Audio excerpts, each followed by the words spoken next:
السلام عليكم ورحمة الله وبركاته. عاملين إيه، أخباركم؟ يا رب دايمًا تكونوا بخير يا رب، وكل سنة وأنتم طيبين. رمضان إن شاء الله سعيد عليكم يا رب. إن شاء الله دلوقتي آآ هنشغّل الcourse اللي إحنا شغّلناه المرّة اللي فاتت، آخر مرّة، والcourse بصراحة قوي جدًا، جدًا، جدًا، جدًا لBlender. بصراحة أنا من عشاق Blender. باحب البرنامج ده جدًا، جدًا، جدًا، لإنه بصراحة يعني برنامج منافس قوي قوي، قوي، ومجانًا. حلاوته إن هو مجانًا أصلًا. إن شاء الله تتبسطوا وإن شاء الله يعجبكم الكورس، ومش طالب منكم غير الدعوات بس، عايزكم تدعوا لي مش أكتر من كده. ويالّا بينا توكلنا على الله. بسم الله.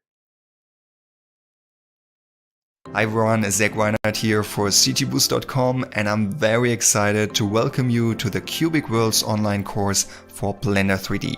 In a nutshell, this course teaches you how to create stunning low-poly animations using the free 3D tool Blender for intermediate users. As 3D artists, we dream of telling our stories in beautiful 3D animations. However, the more we dive into the world of 3D, the more we learn that creating stunning 3D animations is a very complex and time-consuming task. From coming up with an idea to arriving at a final 3D animation can sometimes take weeks, months, or even years. Also, 3D tools like Blender offer endless possibilities on how to tell our stories in 3D. From super stylized to photorealistic, from simple animations to feature films. On the one hand, this is great. However, having too many options can prevent us from getting started in the first place and block our creativity. With Cubic Worlds, we are going for a simplified Lego approach. Lego, for example, gives us a limited amount of elements to work with, but with these limited elements, we can basically create anything we can imagine. So we are limited in a certain way, but this helps us to be more creative much faster because we don't have unlimited options. In Cubic Worlds, we do it in a similar fashion. We will only work with cubes. That means the entire scene, each and every visible 3D object is created out of a cube-like shape. Meaning the basic geometry which we will use is a cube with 6 sides which we then deform in any possible way. In terms of complexity, it's again similar to Lego.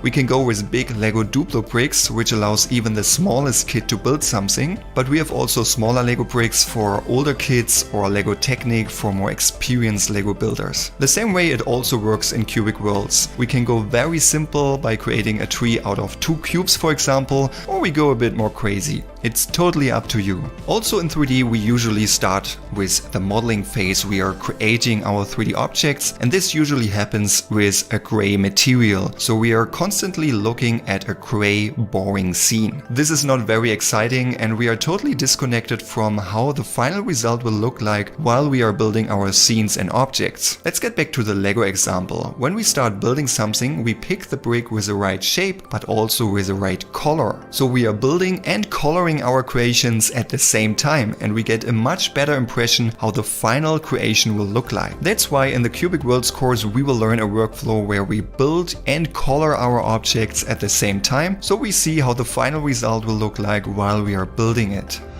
So this all sounds super simple, right? Well, some areas of the course are, but others require a bit more intermediate knowledge about Blender. Especially when it comes to the more advanced chapters later in the course about character creation, rigging and animation. So it is important that you know your way around Blender already. This here is not a beginner's course. So I assume that you have a basic understanding of Blender already, like user interface, navigation, working with 3D objects, modeling in edit mode and also working with materials. If you're completely new to Blender, I highly recommend to at least watch my free Blender beginners course, or in best case my comprehensive Blender Launchpad course first. Then you should be prepared for this exciting Cubic Worlds journey. Okay, what will we actually learn in this course? The course is separated into 3 main parts, and each part is divided into multiple chapters, but everything belongs to the same course. Depending on when you join the course, not all parts might be available from the start. Part 1 is the first we will publish, followed by part 2 and 3 a few months later. However, part 1 is already a full package. Here we will learn the fundamental workflows which we will use to create all of our Cubic World scenes and recreate a full Cubic World scene from scratch. From coming up with the idea over to building and animating the scene, everything is explained thoroughly in a step-by-step approach. We even included a bonus chapter where we go over some basic video editing, and my colleague Richard Albert, who is a composer and sound designer, will teach you how to add music and sound effects to your 3D animations. So you'll really learn everything from the very start to the very end on creating a full 3D animation which you can share with the world. After finishing part 1 of the Cubic Worlds course, you should be able to create basically any Cubic World scene you can imagine, which does not contain any animated or rigged characters, machines and so on. This will be covered in part 2. Here we will learn how to create characters, rig and animate them, and we will also learn how to create and rig and animate machines like robots or vehicles, or a mixture of both. In the final part 3, we will break down some more complex Cubic World scenes. Here we won't recreate these scenes from scratch, but I give you a summary of what workflows I use to create them. This will give you additional inspiration, ideas and insights on what you can do with a Cubic World style and workflows. That means the further we progress in the course, the less step-by-step based it becomes, since at some point it's just the repetition of the basic fundamental workflows which we have learned in the first chapters, and then just extending our knowledge with more specialized workflows. In terms of tools, we will only use Blender, which is completely free, and a few free add-ons. We don't use any paid add-ons or tools in this course. For better accessibility, the videos of the course are short and fun, mostly ranging between 5 and 10 minutes. We have English captions for each and every video, and the entire course can be streamed online in up to 4K resolution and be fully downloaded in 2K resolution. Also, all project files are attached to the lessons, so you can download them and practice and learn with these files. Also, if you have any questions down the road, you can ask them in the discussion section underneath each video or in our CG Boost community. My team and I are there to help you, and we have a lot of helpful people in the community. One last tip: when you follow this course, I can highly recommend to create your very own Cubic World scene. In this way you will learn how to apply all the workflows to your very own creations, and of course in the end you will be much more proud when you have created your very own Cubic World scene. And now, without further ado, let's jump into the fun. Welcome to the Fundamentals chapter. Here we will have a look at the core workflows, presets and settings we need in order to get started creating our own Cubic Worlds. First, we have a quick look on the Blender preferences I recommend in order to follow the course smoothly. Then we will check out the Blender preset file, which is provided with the course, that comes with special workspaces that makes working with Cubic World scenes much easier. After that, we will learn how to set up an asset library using the new asset browser and how to use the asset library provided with the course. Then we will learn how to use the Cubic Worlds shader, which we use to color nearly all objects in our Cubic World scenes easily with just a few sliders. I also added 2 bonus videos in this chapter where we will learn how to build the Cubic Worlds shader from scratch. These are optional but packed with useful knowledge nevertheless. To finish up the chapter, we will have a quick look at the general asset creation workflow and some important things you have to keep in mind to avoid problems later on. After working through this chapter, you should be prepared to jump into the following scene creation chapters without any trouble. And now let's get started by going through the Blender preferences. In this video, let's have a quick look at the Blender preferences, which I would recommend to better follow this course. First of all, a quick note on the Blender versions I'm using in this course. For the first part of this course, I'm switching between Blender 2.93 Alpha and 3.0 Alpha. I'm mostly using the Alpha versions because I want the course to stay up to date as long as possible. And in these Alpha versions, there is already a feature which I'm using in the course, which is not in a stable state yet, which is the asset browser. In the Alpha version of Blender 2.93, the asset browser was included. However, in the stable or in the beta version of Blender 2.93, it is not included anymore. So if you really want to follow this course here, you need Blender 3.0 or later. So make sure to go to builder.blender.org/download and download the latest Blender 3 version.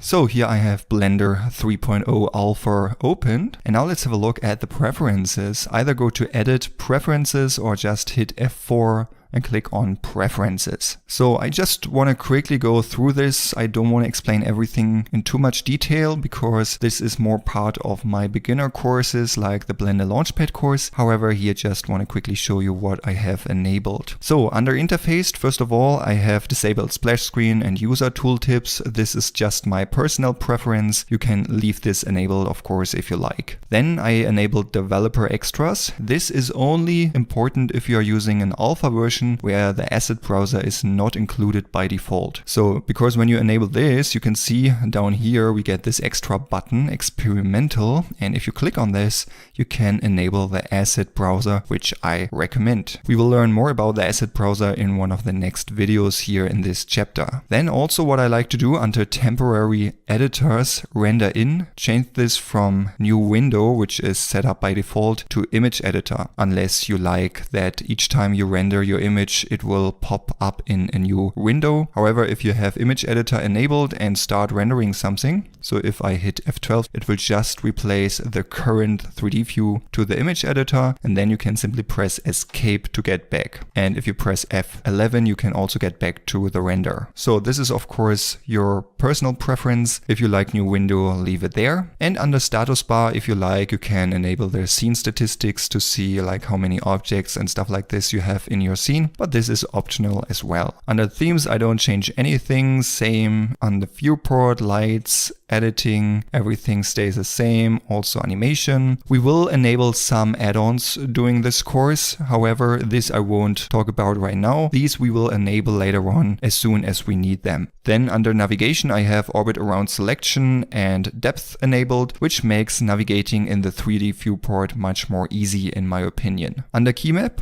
here under preferences, make sure that the spacebar action is set to play. That means if you hit spacebar, it will play the animation, which is especially useful later on when we are in the animation chapter. Also, I have pie menu on drag enabled. That means by default, when you have an object selected and hit tab, you're switching over to edit mode. However, if you are holding down tab and then just move your mouse in any direction, this pie menu will pop up, which allows us to quickly switch to any other mode. For example, like the weight paint mode or back to edit mode. And this allows us to quickly change the mode without going up here and switch to the different modes. This again is of course optional, but I really like to use this. Under system, for the rendering process later on, you can check here if you either can enable CUDA or optics for NVIDIA graphics cards or OpenCL for AMD graphics cards. And here you can even enable your graphics card and your CPU. So both will be used for rendering when rendering with the Cycles render engine. However, you don't have to care about these options here at this point. This is something I will get back to when this is important. So and here you can also increase the undo steps to 256. So you can press Ctrl Z 256 times if you have done some mistakes, which can be very useful of course. Under save and load, I can recommend to check compress files. So the blend files will be a little bit smaller, and you can also enable auto run Python scripts. That means if you are installing an add-on, then this will run automatically without be blocked when you open a new blend file. So this is just a safety thing, but when you know the source where you download your add-ons, then you can just leave this enabled. Under file paths, you can see I set up a special asset library file path for my Cubic Worlds asset library, but what this means I will show you in a separate video in this chapter here. And we don't need to save anything because down here autosave preferences is enabled. Then just close this and we are good to go. And yeah, these are the preferences which I would recommend in order to smoothly follow this course. In this video, let's have a look at the workspaces preset file which I provide to make creating Cubic World scenes a bit easier. So when we are just opening up a default Blender scene, we can see that we have a lot of workspaces up here. For example, for modeling, sculpting, UV editing, texture painting, and so on and so forth. However, for creating cubic world scenes, we don't need most of these workspaces, but on the other side, we could need specialized workspaces. And since I created a bunch of cubic world scenes already, I know what is important, and that is why I created a special preset, which includes some special workspaces up here already, which are focusing especially on the tasks which we need for creating cubic world scenes. So there are 2 files attached to this video, so make sure to download them. Then click on File, Open. Then navigate to the folder where you downloaded these, and here we have the CW workspaces empty and the CW workspaces basic scene. The CW assets we will discuss in one of the next videos. So let's start with the empty one. Select this and click on Open. And here you can see it looks a bit different than the default Blender file. These editors here are structured differently, and up here we have different workspaces. I always added the CW, which stands for Cubic Worlds, as you may guessed. And here we have a workspace for creating cubic world scenes, for shading, that means adding color, for animating the cubic world scenes. We have one workspace for previewing the cubic world scene when we made some bigger progress, and we also have a workspace for compositing the final render. However, to better understand all these editors, let's go to File, Open, and open the workspace's basic scene instead. Because the empty file was completely empty, as you have seen. However, in the basic scene preset, we have some basic objects already. Here in the creating workspace, let's enable the rendered viewport shading to better see what's going on. And here we have a basic ground, a camera setup, and a light setup. So it's the very basic setup you need in order to get started creating cubic world scenes. So, and later on we will work with the asset browser. I have a dedicated video about this in this chapter here, and it might not be connected correctly when you're just opening the preset file. However, from here we can just drag and drop objects into our scene. For example, a basic cube. Yay! Well, this cube is not too basic, but we will talk more about this cube in a later video. So here we have the 3D viewport, which we will of course use to create our scenes, color our objects, and so on and so forth. Here we have our asset library, which will contain a bunch of objects, which we just can drag and drop in our scene to quickly create our cubic world scenes. Then over here we have the outliner, which we will also use a lot because we will create different collections and place our objects inside. And in this basic scene preset file, I have set up the main collection already, which we use most of the time. However, here most of them are empty. That means if you don't use some of these later on, you can just delete them. Then over here we have our properties editor, where we can set up like render settings, modifiers, and all object related settings, as you probably know. And as you can see, I created a very long outliner here, and that's because we will work with a lot of objects in these cubic world scenes, and this makes working with the outliner a bit easier. Down here we also have the timeline, as you can see, to playback the animation. That means when we are working on the animation of the scene, we might switch between these different workspaces, and there I always added the timeline so we can play and stop the animation easily. The shading workspace, as you guessed it, is for adding color. However, this is more when we are doing some special tweaks here, because even here in the creating workspace, when we have an object selected, under the material tab, we can find all the settings we need, because here we are using a special cubic worlds shader, but I will tell you more about this in a later video in this chapter here. However, here in the shading workspace, instead of the asset browser, we have the shader editor, which allows us to do fine tweaks on our shaders. Then we have the animation workspace, which allows us to animate everything. Here we have the graph editor, the dope sheet, and if I move this up here, also the nonlinear animation editor, and down here the timeline. So most of the time I just like drag this around depending on what editor I need. And here we also have the outliner and the properties editor. So this workspace is of course set up in a way that we can easily animate our scenes. The preview workspace, as you can see, has all the overlays and gizmos disabled, so we can see how our scene looks from the camera perspective. And I would also recommend to enable the rendered viewport shading so we can see the final scene basically directly in front of our eyes. And then the compositing workspace. In this basic scene setup, we already have some nodes set up here for a simple vignette and lens distortion and chromatic aberration effect. So this is something I basically add on top of each of my Cubic World scenes, so we don't have to set this up again and again. Yeah, and in this compositing workspace, we will add some effects on top of our render. But more about this later on. And when we will work through the course, we will of course switch a lot between these different workspaces here.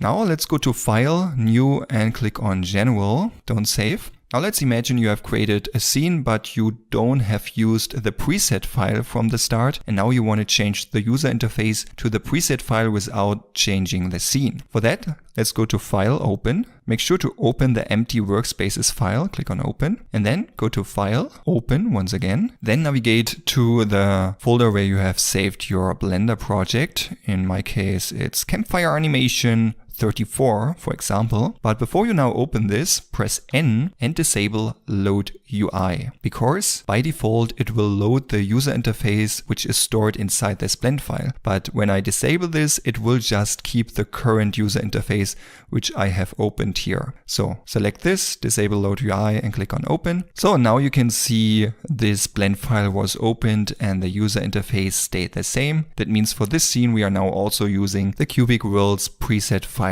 However, now we have the entire scene here in this file. And then you can also see, for example, here in the preview workspace, we can see exactly how this scene will look like. Pretty cool. Yeah, and with this preset here, we will work the entire time in this course. And of course, when you have loaded a file with the preset here, then make sure to save this again so that the new user interface is also saved inside the blend file, and then you don't have to reload this in the future again and again. In this video, let's have a look on how to set up and use the asset browser.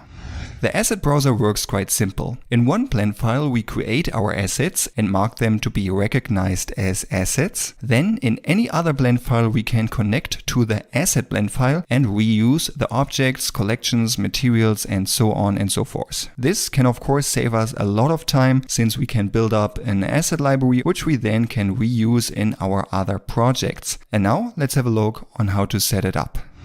So first of all, when you are using Blender 3.0 Alpha, the asset browser is not enabled by default. However, in the stable version of Blender 3.0 and beyond, I think the asset browser is enabled by default. However, if this is not the case, press F4, go to Preferences, up here under Interface, enable Developer Extra to get this experimental tab down here. And here you can enable the asset browser. As mentioned, this currently works only with the experimental alpha build of Blender 3.0. Link to the experimental builds down below in the video description.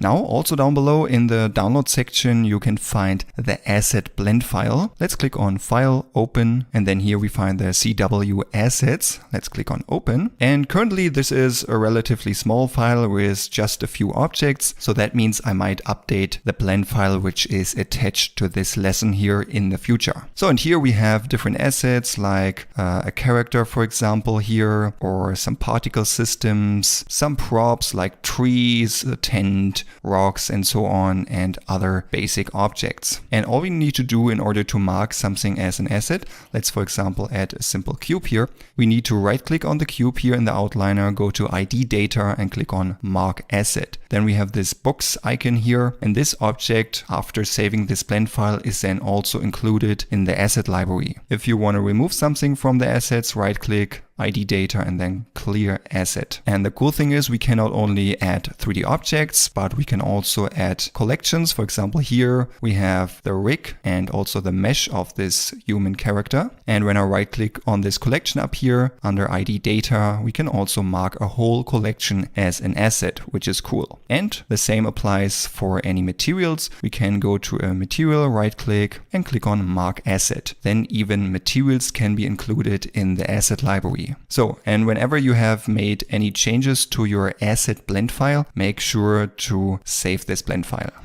Now I opened the basic scene workspaces file, which I provided in one of the previous lessons. And now let's see how to connect the assets from the asset blend file to this new project. First of all, let's press F4, go to Preferences, then go to File Paths, and then down here, let's remove this here, we can see we have the default asset library. So if you just want to use that, you can put all the blend files in this specific location, or we can connect to other places. So let's click on the plus. Let's call this asset library Cubic Worlds. And this also means you can add as many asset libraries as you like. Then click on this folder icon here, navigate to the folder where you have stored your Cubic Worlds assets and click on accept. And you don't even need to click on any specific blend file because it will now recognize the assets marked in different blend files which are stored inside this folder. So you could even have like 20 different blend files with different objects and materials marked as assets, and then when they are all in the same folder, it will be recognized for this specific asset library. Now let's click accept. Now this is listed here. And then let's close this. And down here, as I mentioned already, we have the asset browser selected. And now up here, we can choose different libraries which are set up. Here's the default one, which I showed you before. We can also use the current file. That means if you are marking anything as asset over here, it will be listed down here. Or we can also choose the Cubic Worlds asset library. Then it will load and show us all the assets down here. And the cool thing now, if I would reopen the Blender asset file, maybe in a second instance of Blender, make some adjustments, save it, then I just need to click on refresh and we will have all the updates here immediately. And one note here, the asset browser here is in a very early development stage. I hope that in the future we might have better thumbnails, maybe even in color and stuff like this. So the whole look and maybe even how it works might change in the future. And if this is the case, I might also update this lesson here. However, I think the basic functionality will probably stay the same.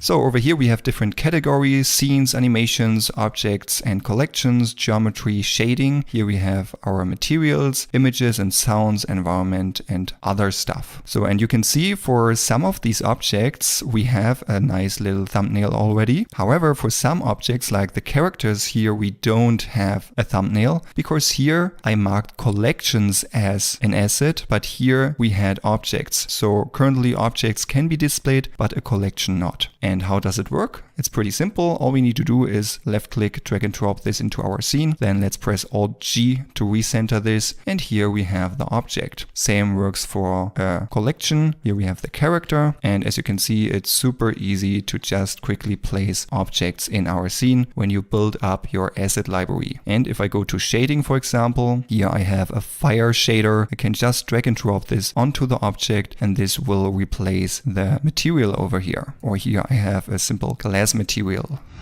There's a little problem when using collections from the asset browser. So for example, here the character which I have dragged and dropped into the scene. If we have just an object marked as an asset, then I can simply go to edit mode and change it over here. However, if this was a collection, this is now just an instance. That means there is nothing like an edit mode. I can't even select the skeleton to animate the character. This can be useful sometimes if you have like complex objects which you want to have simplified, then for example a big buildings which consists out of thousands of objects placed into a collection. Now we can drag and drop this into our new scene, then this is just one object, which is great. However, sometimes you want to have access on all the objects inside the collection, and if this is the case, simply select this here, press Ctrl A and then click on Make Instances Real. However, before I do this, I just realized the character is somewhere placed inside the particle collection. Let's move this into the character and the tree and the rock. Let's move this into the props. Because one thing I forgot to mention, whenever you add something, you have to select the collection where this should be placed inside. For example, if I now select the props, add for example this log object, then this will be placed in here. And now with the character selected, again, let's press Ctrl A, click on Make Instances Real. And now inside the characters collection, we have the mesh of the human and the rig. And we have this empty, which is always generated when we have an instance converted into the real objects. This we can simply delete. And now I even have access to the rig over here. So I could animate the character or go to edit mode to change anything on the character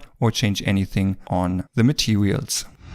So this is how the asset browser works in general. But now is the question, can we even import something into a new scene without using the asset browser? This also works. All we need to do is opening our assets. Go to the props here. Let's, for example, select this tree. You can also select multiple objects and then you press Ctrl C to copy this. Then you open up your other scene and click on Ctrl V with the correct collection selected. And then we have it inside our new scene without using the asset browser. So, and the asset browser we will use a lot in this course. So I would highly recommend to set this up as I described in this video. In this video, let's have a look on how to set up and use the asset browser. The asset browser works quite simple. In one blend file, we create our assets and mark them to be recognized as assets. Then in any other blend file, we can connect to the asset blend file and reuse the objects, collections, materials, and so on and so forth. This can of course save us a lot of time since we can build up an asset library, which we then can reuse in our other projects. And now let's have a look on how to set it up. At the state of recording this video here, the current stable Blender 2.9 version does not include the asset browser. In order to use this, you have to use a Blender 3.0 build, which is currently in alpha. However, if you watch this video later on, Blender 3.0 might be stable already and then you can just download the stable version. So in Blender 3.0 alpha, you can find the asset browser down here. Just click on this button on any of these editors here, and then here in the data category, you can click on this asset browser. So this works by default. However, if you want to make use of all features, press F4 and click on Preferences to open up the preferences. Go to Interface and make sure that Developer Extras is enabled. Then you can see this experimental tab appears. And here make sure that the extended asset browser is enabled so we can use all current features. So here I have the Cubic World preset file open with some basic Cubic World assets. Here I don't want to show you how to create these. This we will learn during the course. However, here I want to show you how to work with the asset browser. I have the asset browser open down here, as you can see. And right now we are working in this specific file here. Since current file is selected, that means all the assets which we are adding right now in this file will be listed down here. And the workflow is super simple. You simply go to the object, for example, this wooden box, right click on it and click on Mark as Asset. Then when the all category is selected over here, we can see it. We can also add the rock here, for example, and we can even add full collections. For example, the tent consists out of many different objects, as you can see here. So we can also right click on the tent collection and click on Mark as Asset. However, if you add a collection, we don't get this nice preview image down here. But we can add our own preview image. How this works, I will show you in a second. Then the character also consists out of two objects, the rig and the mesh. So let's also add the collection over here. Besides objects and collections, we can also add materials. So let's, for example, click on the tent. Then over here we have the tent material. Simply right click on this and click on Mark as Asset. Then this will appear down here as well. And if you want to remove an asset, you can either click on the original one and click on Clear Asset, or you can also right click down here and click on Clear Asset. Then this will be removed. However, in this case, let's add these and let's also add one material. Then keep in mind right now, since we are working in the same file, when I remove an object over here, the asset will be removed down here as well. Let's undo this because right now we are linking the objects from this scene to the asset browser. Now let's hide all these objects here. Select the scene collection so that all the new objects will be added to the scene collection. And now we can just drag and drop objects into our scene. And as you can see, it's even snapping to the surface of other objects, which is super cool. So the same thing also works for materials. We can simply drag and drop the materials onto our objects. However, there's one special thing. Let's remove all this stuff here, because when we add an asset asset, which is a collection, we can't select the individual objects from the original object. So this one is just an instance of the collection. So if I unhide the original tint, if I now do any changes over here, this will be linked over to the instance which I dragged from the asset browser. However, if you want to make this a real editable object and split this into the original objects, simply press Ctrl and A and click on Make Instances Real. Now you can see we have all the individual objects. We can go to edit mode, make changes over here as we know it. So both ways are useful if you want to quickly place the same object in your scene without dealing with hundreds of objects. The instance is of course fantastic, but if you want to make changes and make them look individual, then you have to convert them into real objects. And by the way, collections are indicated by this books icon here, which you can see on all the elements which are marked as an asset. Same over here for the rocks material. Here it's also visible.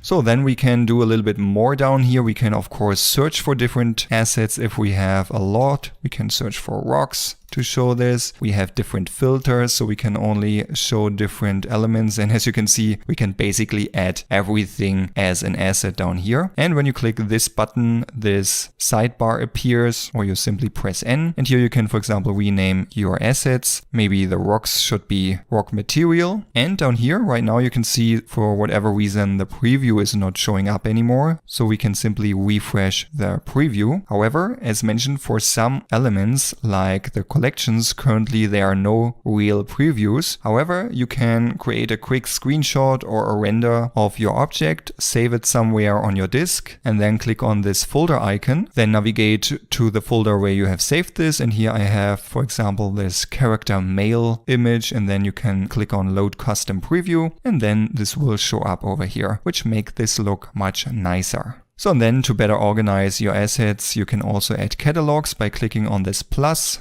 Let's call it characters, and maybe let's create a new one, which we call props, and maybe one for materials. Simply double click on the name to edit the name. When we click on unassigned, we can see all the assets which are not assigned to a specific catalog. And when we click on all, we can see all assets. Now let's simply drag and drop them into the different catalogs. This one is a material and this one is the tent. And now when we click through the different catalogs, we can see the different assets. So just so that you know, these catalogs will be saved externally besides your blend file in a TXT file. So this you have to move along with your blend file in order to keep having access to these catalogs. So in one little note I want to give to you here to avoid future confusion. If I now add this character, which again is just an instance, you can see it over here, add collection instance, you can see that the origin now is somewhere shifted and not directly underneath here. When you convert this into real objects with Ctrl A, this isn't important at all because this is just an empty which you then can delete, and then you have the original objects. However, if you add this here and you want to leave this as an instance, in order to fix this, you have to move the original object back to the center here, because the instances of collections will always use the scene center as origin. So just so that you know. So, but having assets of the same file in the same file might be useful sometimes, but this is not the real use case of the asset browser. So, and to show you how to set it up that we can use an asset library blend file and use the assets which are stored there in other blend files, for that I attached the assets file for this course down below in the download section for this lesson here. So let's open this up and have a quick look inside. Let's go to File, Open, and when you downloaded this, navigate to the folder where you saved the CW assets file and click on Open. So down here in the current file you can see we have a bunch of assets, some characters, props, nature elements, particle systems, some basic elements for modeling, and they are placed up here in these different collections. So here you can find all the different original objects. So, and this file we now want to link to other files. For that, let's again open up a file. And here I just open up the CW Workspaces basic scene, which is also attached to this lesson or to the previous lesson. Click on open. And now we have this basic scene set up, but we don't have access to the assets here. And in order to change this, press F4 and click on Preferences. Here click on File Paths, and down here we find the asset libraries. So we have a default asset library. Here you can see the file paths, and there you could store all your blend files with assets, and then you can click down here on default and always see the asset blend files which are stored inside here. However, I want to create a special asset library for Cubic Worlds, so let's click on this plus. Then navigate to the folder where you saved the CW assets blend file. And since we don't add blend files but a whole folder to these asset libraries, we can't see the blend files. You can disable the filter, then you can see the CW assets blend file in here. And here is also the Blender assets categories txt file for the catalogs. However, if you now have also other blend files in here where you marked assets, then these will also appear inside the asset library. So if you really want to have just the assets from one blend file, then make sure you just have this one blend file in this folder. Then click on Add Asset Library. And let's call this Cubic Worlds. And that's it. This will be saved automatically now. That means every time you open Blender, you will have this asset library and you don't always have to reconnect this. And now all we need to do is down here, change from current file to Cubic Worlds. And now we connected this blend file here to the other one, and we can drag and drop all the assets from the other blend file into this new scene here. However, before we do this, take care. By default, this append reuse data is selected over here, and this can lead to confusion because if I now add an object and do any changes here, for example, something like this, and now add this object again, it will look exactly the same as the edited version because now all these objects are linked with each other. If I make a change on one object, this will also affect the other ones. However, the way we work with these assets is a bit different, so I would recommend to switch this to append. That means we always create a new copy of the original object. That means if I change anything on one of these objects here and drag and drop in a new one, we will grab the original one here. Yeah, and this is the way we will work with the asset browser. So most of the time we just drag one of these two default cubes into our scene where the origin is a bit differently. But yeah, we will learn more about this a little bit later. So, and by the way, if you now open up the other blend file with the assets, add new assets and save this blend file, you can click on refresh and then all the new assets will also appear over here. So what if you don't want to work with the asset browser, or you're using an older version, Blender 2.9 for example, where you don't have access to the asset browser? You can still copy and paste the files from the asset library into your blend file. So let's open up the assets blend file. Then let's unhide the props here, maybe grab a tree, or let's grab two objects here, press Ctrl C to copy this, and then open up your project file and simply select the right collection and press Ctrl V to paste these objects. Let's undo this, and there's another cool trick. Here I now have one instance of Blender, and I now open up a second instance of Blender. So these are now two different Blender instances. And now here I can open up my assets. And then I can simply leave this open here, copy the object with Ctrl C, and then select this window here, Ctrl V, and paste this. So this is also a quick way to add objects from the asset library into your scene without using the asset browser. I'm not sure if you can have multiple instances open on Linux or on Mac. However, on Windows this is working. Otherwise you have to open up first the asset file, copy it, then open up your project and paste it over there. Yeah. And this is how you can work with and without the asset browser. And since the asset browser is constantly developing, it might look a bit different in the future when you're using later versions of Blender, but the basic functionality of dragging and dropping your objects into your scene will always be the same, that I'm pretty sure. And this is a basic functionality which we also will use throughout this course. And you will also see that inside the course the asset browser already looks a bit different because this one here is already an updated version of this this video here because the asset browser has changed already. However, all you really have to take care of is that you switch to append over here, and then it works exactly as I showed you in this video, although it looks a bit different in the other videos. Yeah, and that's it about the asset browser, and now let's continue learning about the coloring workflow in Cubic Worlds. In this video, let's have a look on how to use the Cubic Worlds shader to color our objects. So here I opened up the basic scene preset file and I selected the props collection over here, and let's just drag and drop the cube bottom from our asset library into the scene here. Press Alt G to recenter this. I have the rendered viewport shading enabled, and as you can see we have this light gradient here on this cube already because all the objects here in my asset library are using the Cubic Worlds shader already. The Cubic Worlds shader, if I quickly go over to the shading workspace, is nothing else than a node group which I set up over here. That means let's press Ctrl space to full screen the shader editor over here. And if I select this, press Tab, you can see we have a look inside this node group. These are just a bunch of nodes connected to each other. And if you know a bit about nodes already, this setup is not even complicated. By the way, in this chapter here, you will also find an optional bonus video where I go over on how I set this up in detail. However, this should not be part of this video. Here, I just want to show you how to use this shader here with all these settings over here, which is basically all you need to color everything in the Cubic World scene. I wanted to make the shading process, coloring everything, as simple as creating the Cubic Worlds assets. So we don't need any textures, we don't need anything else, we just need this one shader here, which we can use again and again.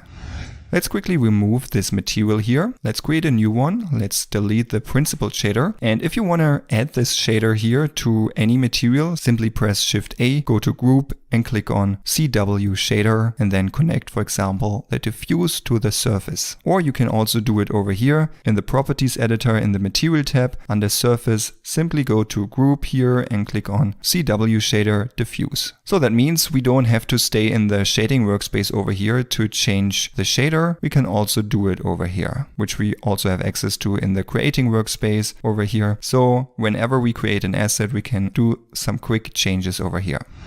So on this very special default cube, let's have a look on what these settings are doing. Maybe let's go over to the material preview workspace, then we can see the effects on the object a bit better. First of all, we have the base color where we can change the color of the object. Then we have the random color here, but this only works if we increase the random value here. I would recommend to increase this to 1. Then we can set up a different color here, like a green tone. And then each time you duplicate this object, or each time you're using the same material on different objects, each of these objects will have a different mix value of these two colors. You can see each of them looks a bit different, which is great to quickly randomize the color of objects. That means if you're creating, for example, a forest full of trees, you can alter the trunk color of each tree a little bit, although all of them are using the exact same material. Let's set the random value to 0 once again. Let's set the random color back to white. Then under specular color, this I usually only use for transparent materials, but if you increase this, we have this very simple specular effect. And since in the Cubic World scenes, we are using the orthographic view, in the end it will look something like this. So let's set the color back to black, then we can't see the specular anymore. Then we have the edge gradient. For this, let's set the bottom gradient to 0 to better see what's going on here. And with this, we can add this edge darkening effect, which I kind of like because this adds this extra style or this used effect to these objects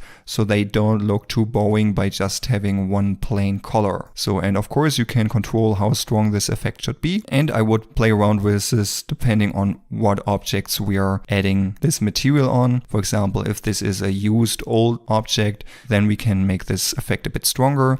If this is something new and fresh, then we can lower this effect. Then let's set this to 0. Then we also have this bottom gradient, which adds a gradient from the bottom to the top, which I think also is a very nice effect and supports this cubic world style. And we can then, of course, combine both to have this kind of style. And all these effects are generated procedurally, so it will work on any object. This is how you use this shader for any diffuse material. And now let's see how we can use transparent and emission. In order to use these effects, I would recommend to switch over to the shading workspace. And then all we need to do is to either connect emission or transparent over to the surface. Let's start with emission. And here everything works the same as before. The only difference here is that we need to increase the emission value down here. And then we have a kind of glowing material, which we, by the way, can better see if we are enabling the bloom effect. If I increase the emission, you can really see how this starts to glow. Okay, let's not overdo it, but this we usually use for any kind of energy effects or for fire and stuff like this. So basic color, random, gradient, and so on works the same over here. Then let's connect this to transparent. By default, we can't see anything because on the one hand, we have to increase the transparent value. Maybe let's reset the base color to white, simply hover above this wheel and press backspace. And in Eevee here, in order to make transparency work, the object needs to be selected, go to material, settings, and down here, let's change the blend mode to alpha blend and the shadow mode to alpha hashed. This allows us to have, on the one hand, transparency and also to show the transparency in the shadow. The good thing is, this you only need to set up for the Eevee render engine. If we are switching over to cycles, for example, this works by default. So there we don't need to set up the transparency in the settings down here, because as you can see over here, we don't even have these settings. However, let's switch back to Eevee here, because Eevee we will use most of the time. And now, by the way, let's reset the emission to 0. We don't need this anymore. And now you can see the bigger you make this value, the less transparent the object becomes, and the smaller you make this value, the more transparent it becomes. And this effect we will use for any kind of glass or also transparent elements like smoke, for example. And by the way, if you find it weird that we can look inside the object, you can also go to the settings here of the material and enable backface culling. Then we can see through the object, but we can't see the inside of the object. But yeah, this is of course optional. And we can also change the color of the transparency. And in this case, the specular value makes sense. So let's increase this to 1. Let's have a look from the orthographic perspective. And this is then how a glass material, for example, would look like. Let's set this back to black. And this is how this Cubic Worlds shader works. Pretty simple to use. And all in all, you can nearly color everything in this Cubic World scenes with this one shader. Welcome to the first of 2 bonus videos where we will recreate the Cubic Worlds shader which we have discovered in the previous video. So here I opened the empty workspaces preset file, and first of all let's press F4, go to preferences, add-ons and search for node and enable the node wrangler, which allows us to work a bit faster with the shader nodes. I will of course mention when I use any feature of this node wrangler during this video here. Then let's go over to the shading workspace and with Shift A let's add a simple cube. And since we are just working on one cube here, let's remove the outliner over here. So we have a bit more space here, and let's also remove the timeline down here. We don't need it right now. And before we get started, just a quick note, this is definitely a more intermediate tutorial. I won't explain each and every detail here because I assume that you're quite familiar with the shader nodes already. If this is a complete new topic for you, I would highly recommend to go through my Blender Launchpad course. There I added a big section about textures, nodes and all this stuff. So there I explain everything from scratch. And the second note, this is just an optional bonus video, so it's not necessary to watch these 2 tutorials in order to follow the rest of the course, because throughout the course itself we will only use the finished Cubic Worlds shader which I showed you in the previous video. So in this first part of the shader creation we will create the different gradient types, and in the next video we will finish up the shader and group everything together in a node group.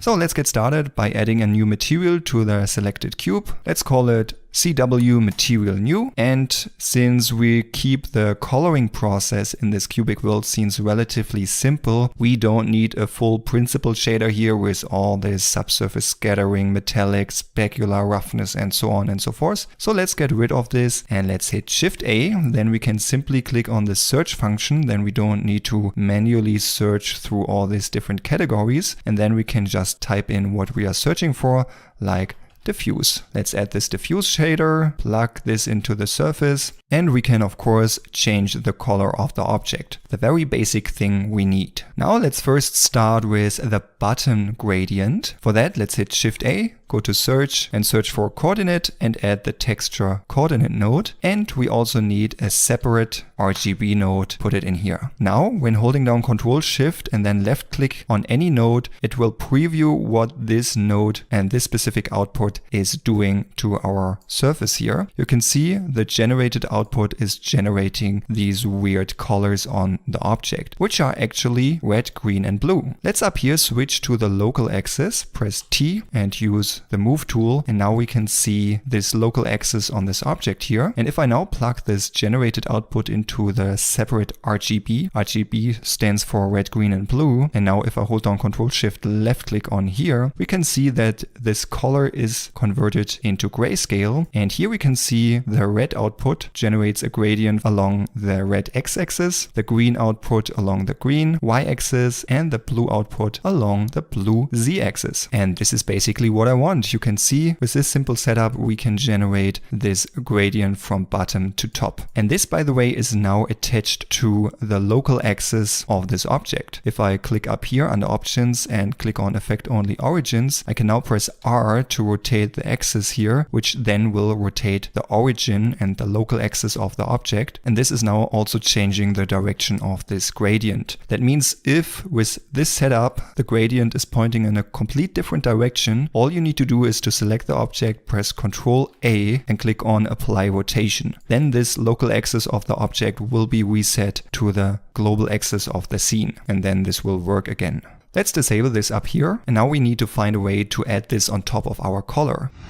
Let's Ctrl Shift left click on here. And by the way, this Ctrl Shift left click option is an option which was added using the Node Wrangler add-on. Then if I connect the B output, the blue channel, to the color here, it will be added to our cube. However, we are losing the ability to change the color over here, which we need, of course. So we somehow need to put it on top. And for that, let's hit Shift A and add a Mix RGB node in between here. The Mix RGB node allows us to add two different colors like purple and yellow, and then with this FX slider we can mix these two or blend these two colors together. If I set the FX to 0, it is just purple, and if I set this to 1, it is completely yellow, and everything between is a different ratio on mixing these two colors. Now let's reset the color by simply clicking on this so we can see the color wheel and then hit backspace. And let's change this one here to 0.8. Then let's connect the blue output to color 2.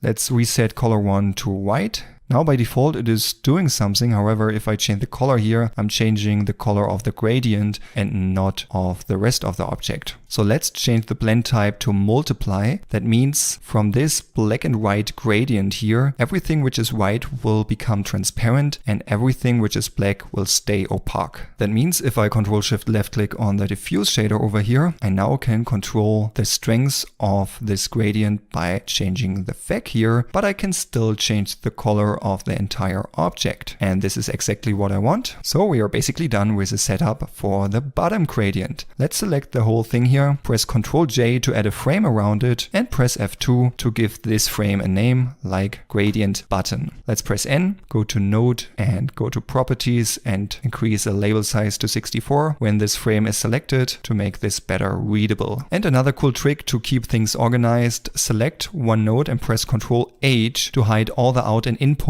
which we are not using. Same over here, and then the whole thing looks much cleaner. So the next thing we want to add is the gradient on the edges. For that, let's hit Shift A and add a gradient texture. And if I hold down Ctrl Shift left click on here, it is generating this gradient. Let's change it from linear to spherical, which will add this circle shaped gradient to the object. However, this is not positioned correctly. So with the node wrangler enabled, let's select this node and press Ctrl T to add this mapping node and this texture coordinate node. Let's change the mapping type to texture. That means we can use better scale values here. That means if I increase the scale value, the texture gets bigger, and if I make it smaller, the texture gets smaller.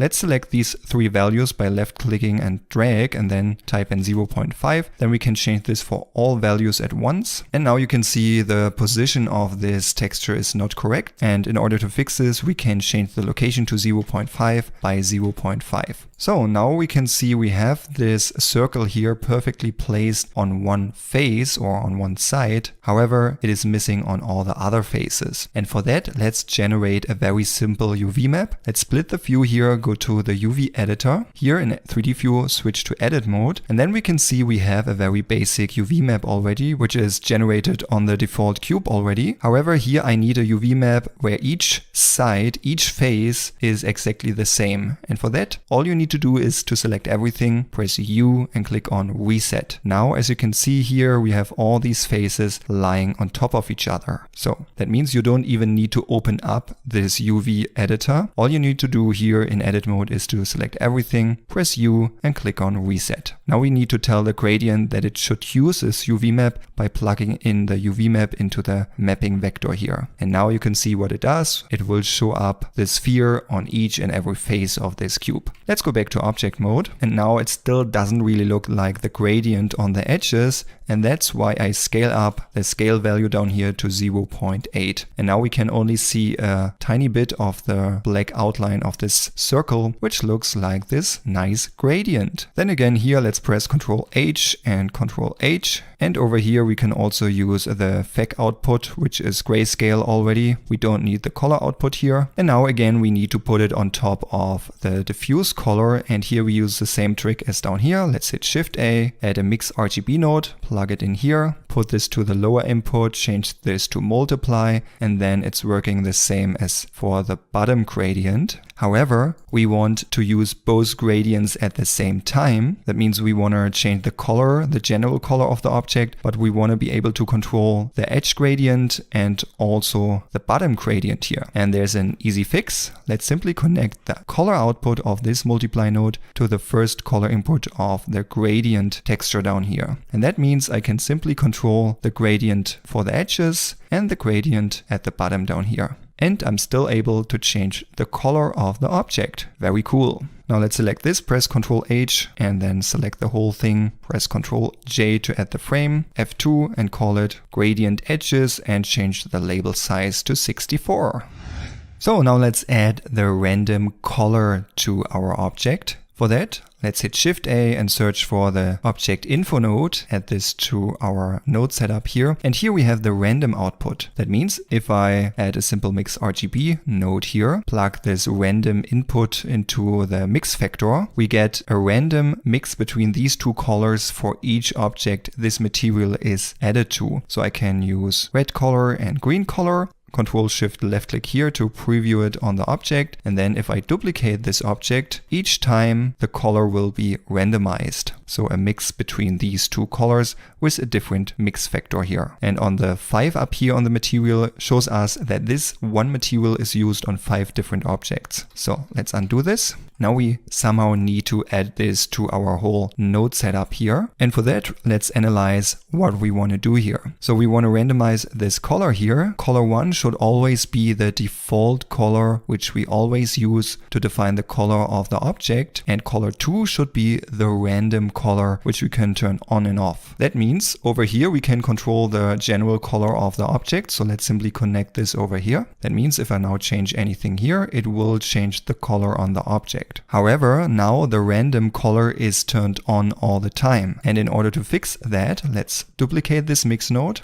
plug this into color 2. This one we connect with the color input here. And the second node we now want to use to enable or disable the random color. So for that, let's add a placeholder node, which is called RGB, which stands for red, green, and blue, meaning color. Let's plug this into color import 1 up here and color import 1 down here. However, since this is just a placeholder which we delete later on, let's enable color over here and let's color this into red so we know we need to delete it later on. So that means we can now control the color of color 1 and 1 of both mix nodes, and both will always stay the same. And down here we can control the random color. So let's make this red, for example, and this one here green. And now here we have the random mix of color 1 and color 2. And up here, we are basically transferring the random color to color 2 over here, but we still have the same color 1. And then with this slider, we can just say, if I set the factor to 1, we are using the random color. And if I set the factor to 0, we are only using the default color, which we set up here. So we have this new slider, which we can use to enable or disable the random color. So, and that's basically everything we need here. Let's select this, Control J, F2. Let's call this random color, increase the label size, and for this node press Ctrl H to make it a bit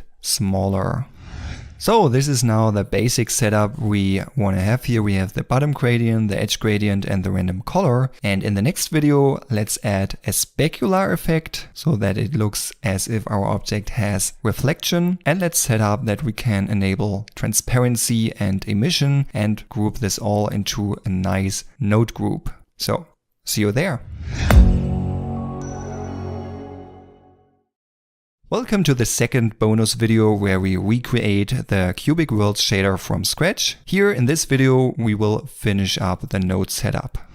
So besides the gradient button, edge and the random color, we are still missing the specular, which I'm mainly using for transparent materials. For that, let's hit Shift A and add a noise texture. Then let's select this, and with the Node Wrangler add-on enabled, let's press Ctrl T to add this mapping and texture coordinate setup. However, here we don't need the mapping, so let's press Ctrl X to remove it without losing the connection here. And here let's connect the reflection output to the noise texture vector. If I now hold down Ctrl Shift left click to preview the vector over here, we can see that this noise texture is displayed on this object as if this is a reflection, which looks pretty cool already. To make this a bit better visible, let's hit Shift A and search for a color ramp and add it behind the noise texture. And if I move the black handle over here, we are increasing the contrast here. And to make the edges here look a bit smoother, let's change the interpolation to ease. Yeah, this looks better, as you can see. Then let's select the black handle and set this to be something like 0.6, the white handle to be 0.7, and then we have very high contrast here. Then let's simplify the noise texture. Maybe let's scale it to 4, which makes the texture a bit bigger. Reduce the details to 0, the roughness to 0, and then we have these big smooth blobs on the texture. And as I mentioned before, we will use the orthographic view for our Cubic World scenes. So this is how it looks like when I orbit around the object. So we have these white spots popping up here and there. Now before we add the specular on top of our diffuse shader, let's first add the emission shader and the transparency setup, because we will add this specular later on top. But before we do that, let's select these nodes here, press Ctrl J to frame them, F2, let's call it specular, increase the label size, and let's press Ctrl H to hide the unnecessary in and outputs. And we can go even one step further by collapsing these nodes, because we don't need to change any settings on them, and we can do it basically for all the nodes where we don't need to change any settings to clean up our whole node setup even more. Same down here. And as you can see, this looks now much cleaner, and we can immediately see which nodes are important to change any settings here. So right now we have our diffuse shader set up. So for all the materials, which should just be like solid objects. Now in order to make an emissive material, let's hit Shift A, search for the emission shader, put it in here, and all we need to do is to add the color to the emission as well, and then we can simply connect this to the surface, and with the strengths we can change the strengths of the emission shader. Pretty simple. And now let's set this up for the transparency. For that, we need the transparent shader, not the translucent. And first of all, connect this with a surface here and also plug in the color. Then in order to see transparency on the object, we need to change the blend mode to alpha blend. And in order to make it work for the shadow as well, change the shadow to alpha hashed. However, we can barely see the transparency now. It looks a bit weird. We can't really control the opacity. And for that, let's hit Shift A, add a diffuse shader, and hit Shift A once again and add a mix shader, not the mix RGB node. Plug it in here. Then put the diffuse shader into shader input 1, the transparent shader input 2, and then let's also add the color to the diffuse shader up here. And now we have this nice slider here, which allows us to change the opacity. And maybe let's reduce the strength of the gradients a bit here so we can better see what's going on. And now you can see it is transparent. So now we have the basic setup for the transparency, the emission and the diffuse. And now let's add the specular on top. And this we do with an add shader. An add shader and also a mix shader is something similar as the mix RGB node here, but in this case we can mix shaders, not different color and texture values. So that means we need two shaders in order to mix something. Let's duplicate the diffuse shader, connect these two in here, and let's plug in the specular into the upper diffuse shader, and let's reconnect this with the surface here. And let's change the blend mode back to opaque so we can see it as solid object. And now we can see how the specular is added on top. So now there is still a little problem because I want to be able to disable the specular and change the color and the intensity. And this we could do by selecting the white handle and reducing the color to black. Then this will disappear. However, doing this inside this color ramp is a bit problematic for further use. So let's add a simple mix RGB behind the color ramp.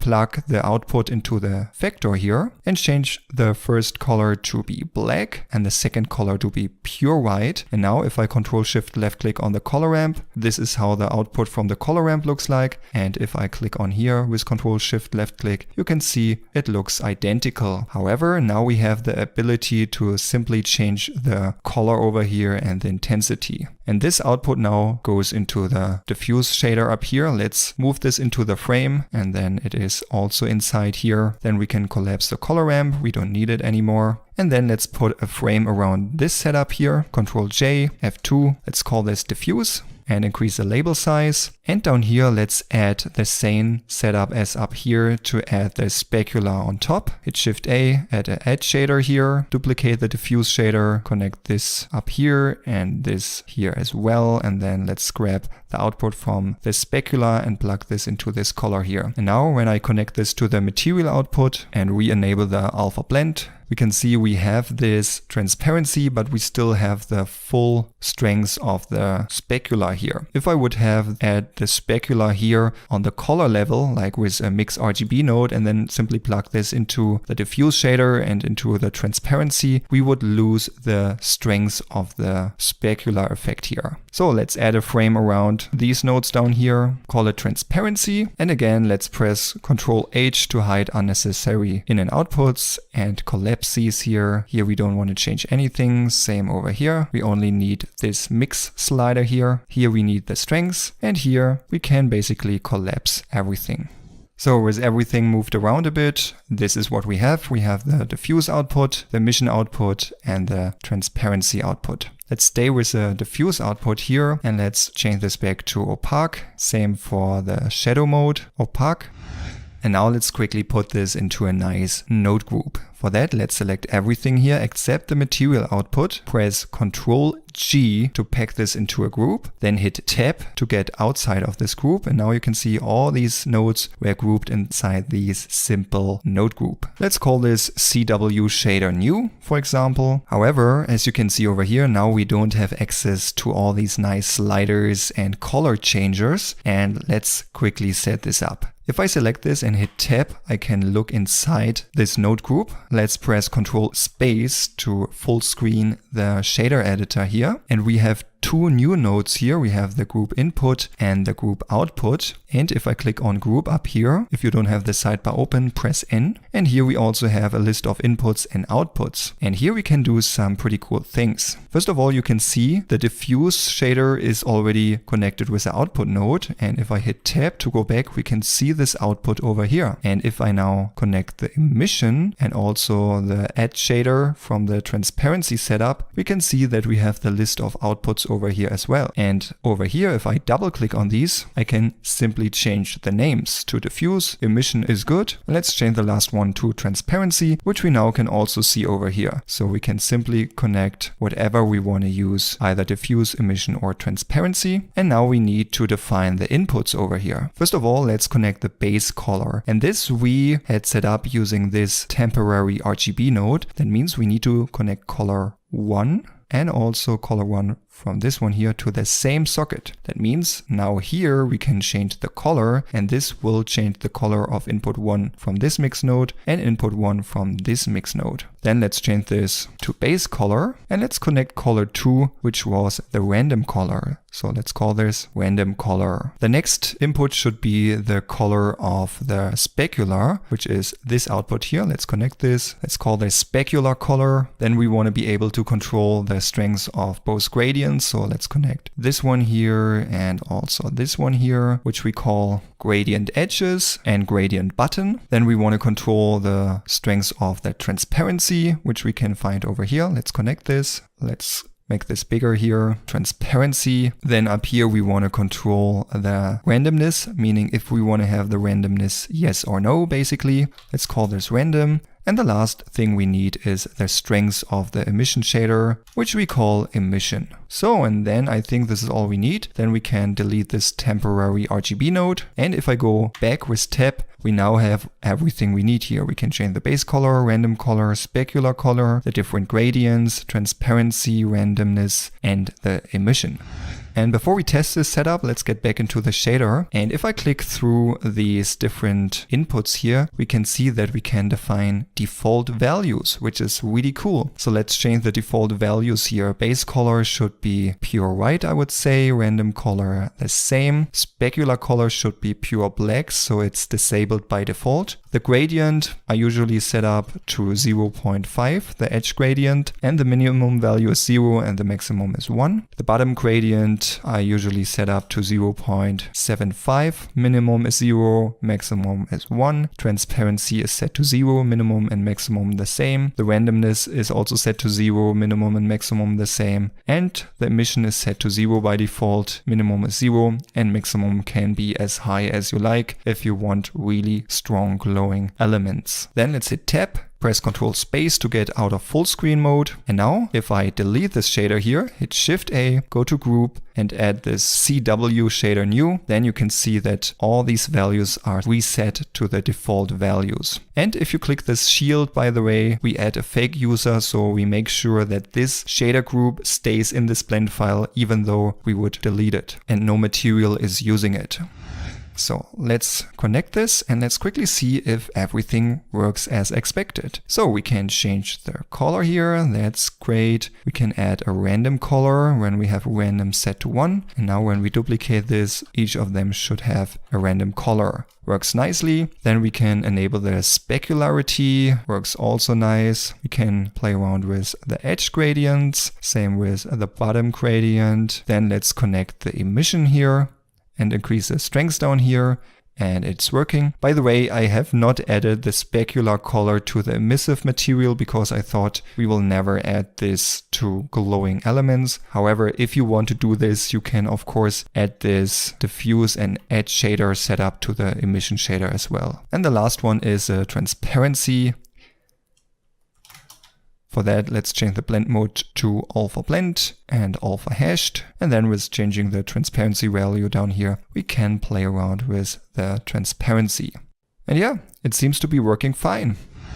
And this is how you set up the Cubic Worlds shader from scratch. I know these were 2 very long videos, but anyway, I hope you learned a thing or two. And from now on, we keep the shading process simple by just using this specific shader for the rest of the course.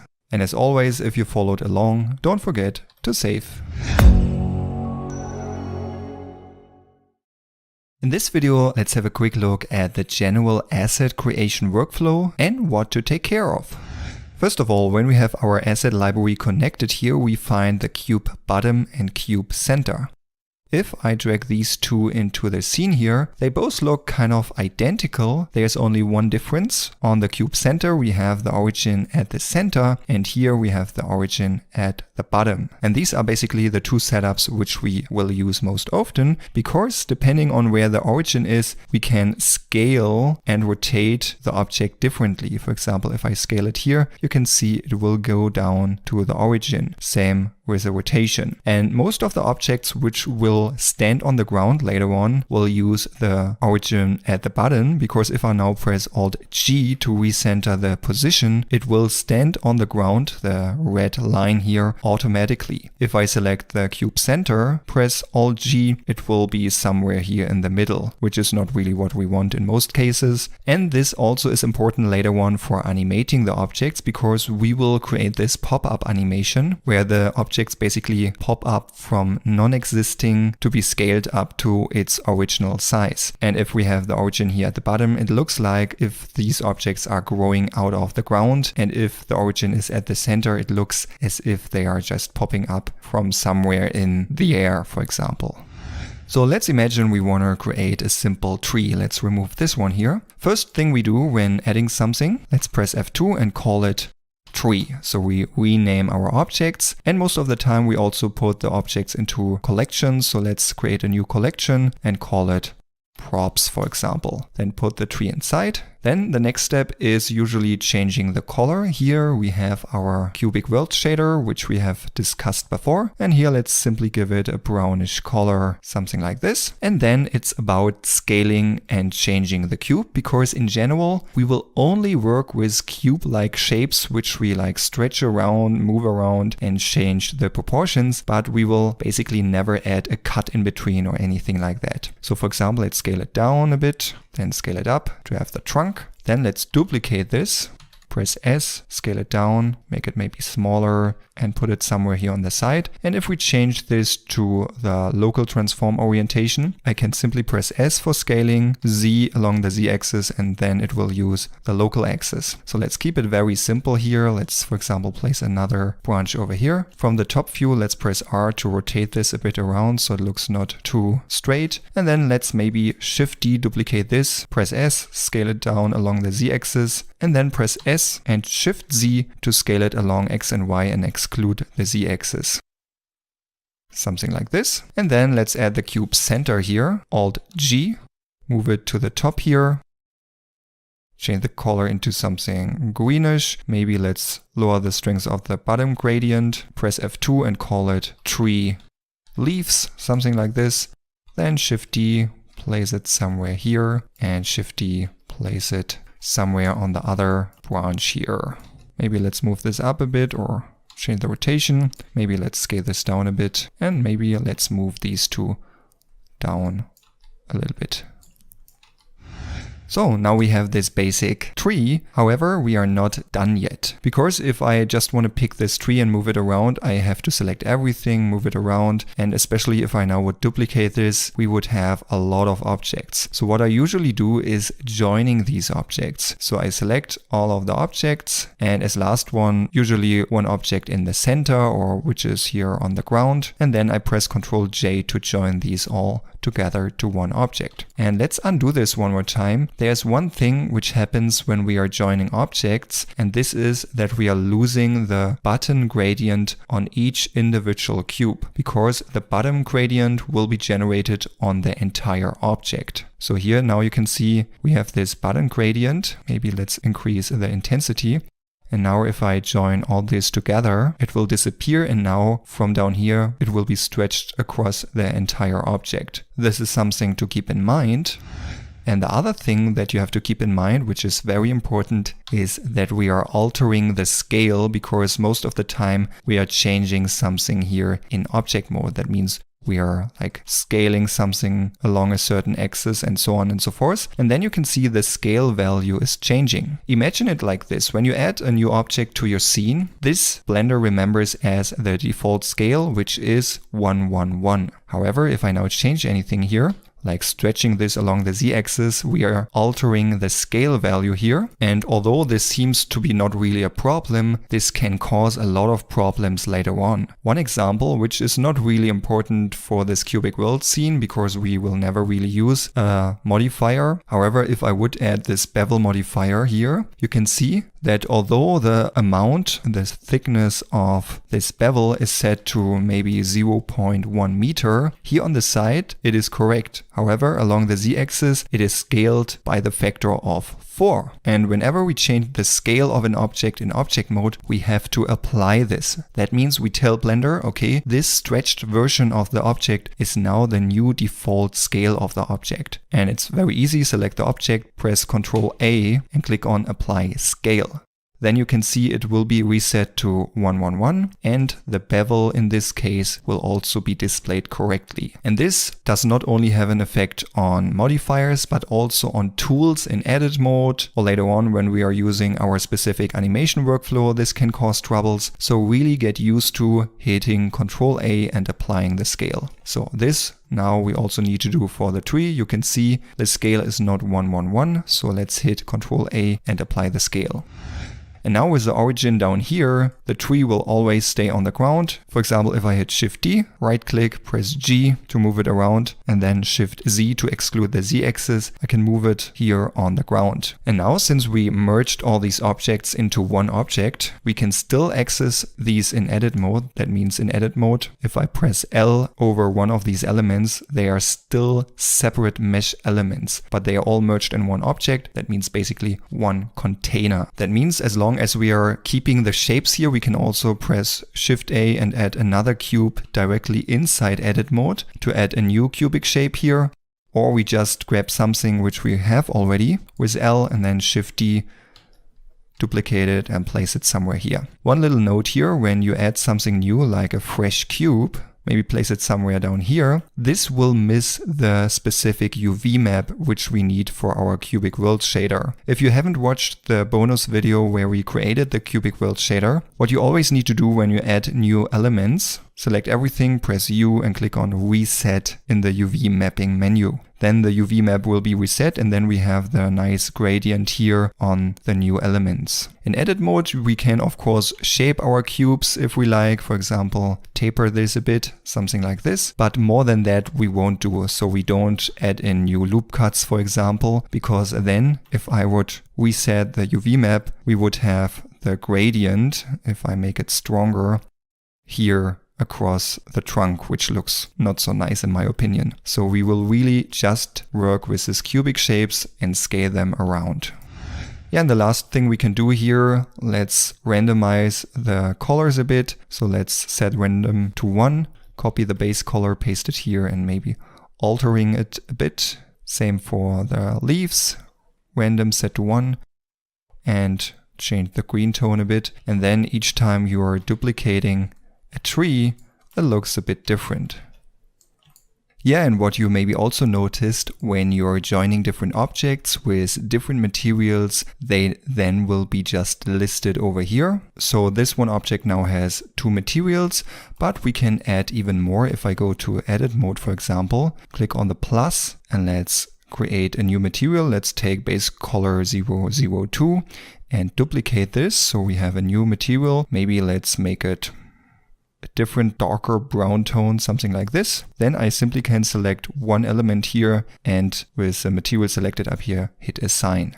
Then you can see it now has this dark brown color, and I could even go in here and, for example, select this new color here and hit assign to assign this to this element which was assigned to a different material before. Yeah, and these are the most important things you need to know in order to create assets and to fix some issues.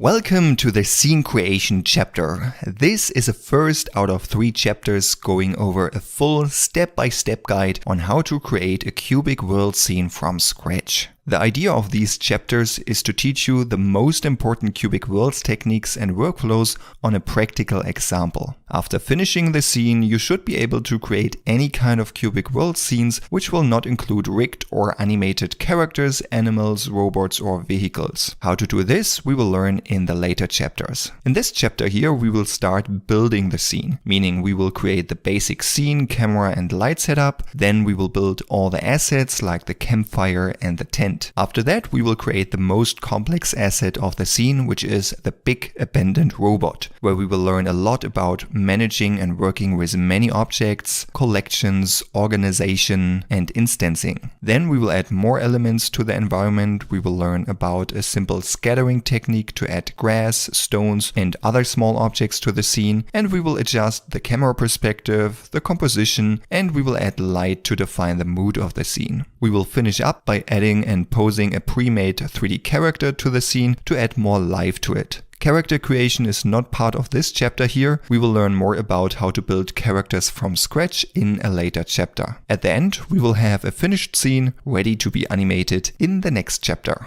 And now let's get started by learning how to come up with an idea and preparing the scene. In this video, let's have a quick look on how I come up with my ideas for the cubic world scenes and what I do to prepare them.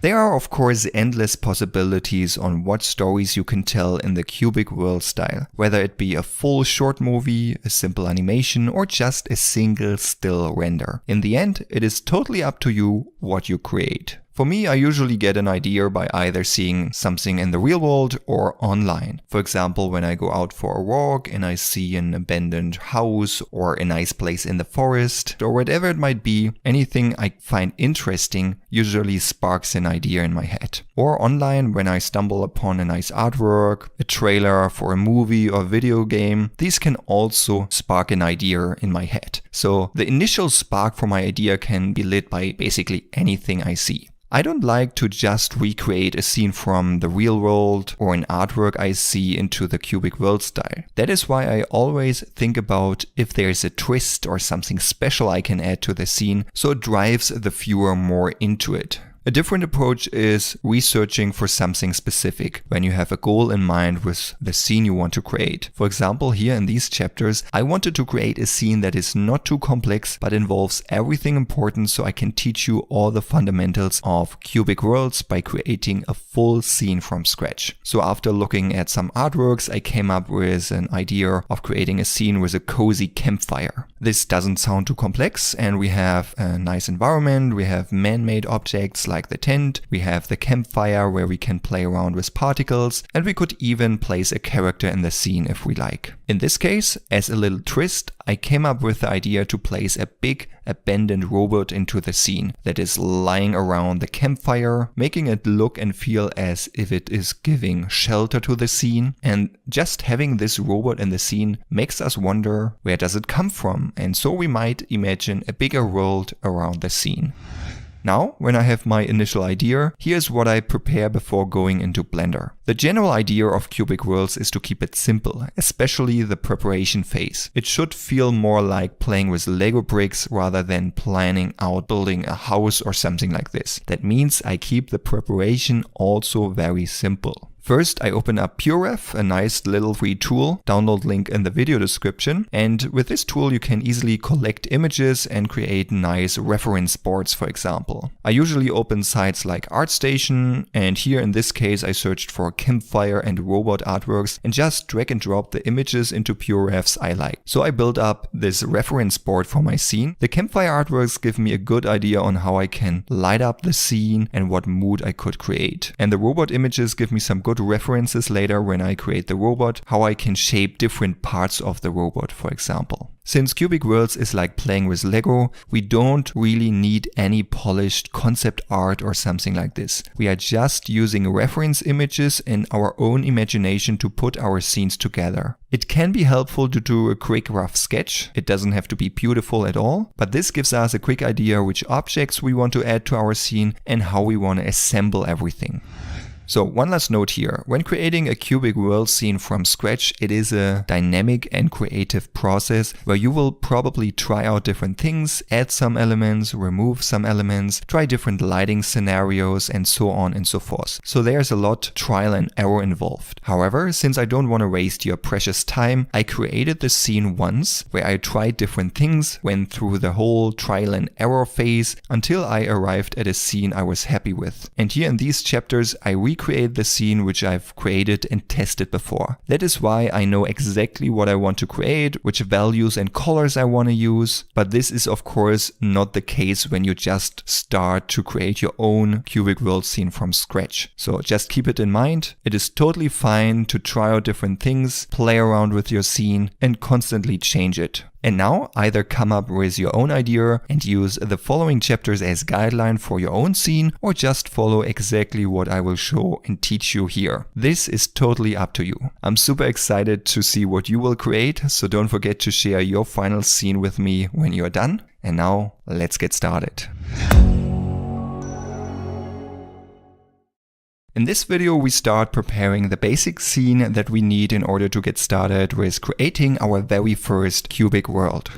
So I opened up the empty workspace scene, which we have talked about earlier. You can also find it down below in the project files of this lesson. And this file, as you can see, has no objects in it. It has nothing in the outliner, no collections. And also all the settings over here are pretty much at the default state. And whenever you open up a preset file, I would highly recommend to save this under a new name for your new project immediately, so we don't accidentally save over the existing preset file. Let's go to File, Save As, or press Shift-Ctrl-S. Then the file browser opens, and now over here you can navigate to your specific volumes. However, I'm here at the right place. I want to save this in the scene folder and then in this campfire tutorial folder. And with this button up here, you can also create new folders if you like. Let's call this campfire_01. And I use a simple versioning here because every now and then I want to save this as new version just to make sure that I have a few backups and don't lose anything when I try some crazy stuff in my scene. And you can easily change the number by clicking on this plus and minus symbol or pressing plus and minus on the numpad, and then simply hit enter to save. Now, before we add anything here, let's go to the scene collection, press C to add a new collection, or click on this button up here. Let's call this environment. And inside the environment collection, let's press C again. This needs to be selected. I call this ground. And as you will see later on, we will use a lot of collections, sometimes even for just one object. And this will speed up the whole scene creation process a lot because we can easily hide single objects or full collections here. I select the ground now because now when I add the cube center to the scene, this will be automatically added to this ground collection. So when you add something, select the specific collection and then this will be added. But of course you can move the objects also around if you need to by just dragging and dropping them onto other collections. Let's double click here and call this ground. In the 3D viewport with the cube selected, press Alt G. And as you can see, this one has the origin in the center. That's why the cube is called cube center. And this should work fine for the ground. Let's press N to open up the sidebar. And let's change the size of this cube to be 100 by 100 meters for X and Y and something like 0.5 for the height. Now we have this ground plane with a bit of thickness. And as you know from one of the previous videos, if this scale is not set to 1:1:1, this can be a problem for modeling and also for animation later on. So let's select the cube, press Ctrl A and apply the scale. Now this is back at 1:1:1. And you can also find this under Object, Apply, Scale. Now let's quickly add the cube bottom.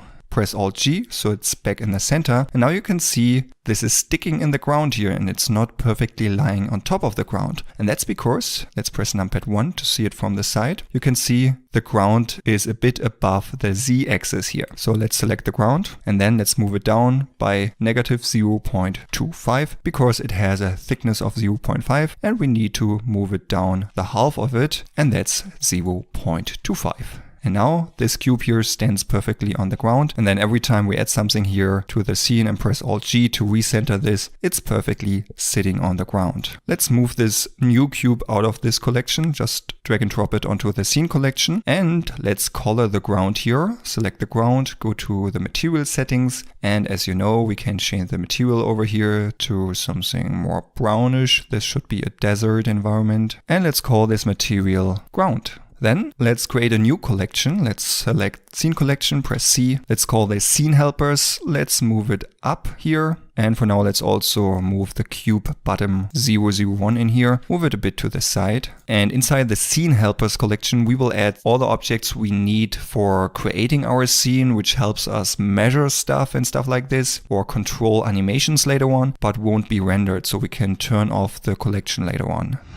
Let's leave it enabled for now, and let's drag and drop the human male character in here. Let's press Alt G to recenter this to the scene origin here. And this is just a default human male character. In the final assets scene for this course, you will probably have a few more objects than I have here. And besides the male character, there are probably also female and children characters, which you can use as reference object. Let's move this one here into the scene helpers. Let's call this human reference. And when we start creating the assets for our scene, we won't measure each and every object we add. However, we use this human reference object to scale our environment assets accordingly. And by the way, now this is just an instant object. I can't select the armature. However, if you want to convert this, simply select the character, press Ctrl A and click on Make Instance Real. And now, as you can see, I could pose the character, which we will learn more about later. However, for now, the instance is totally fine for me.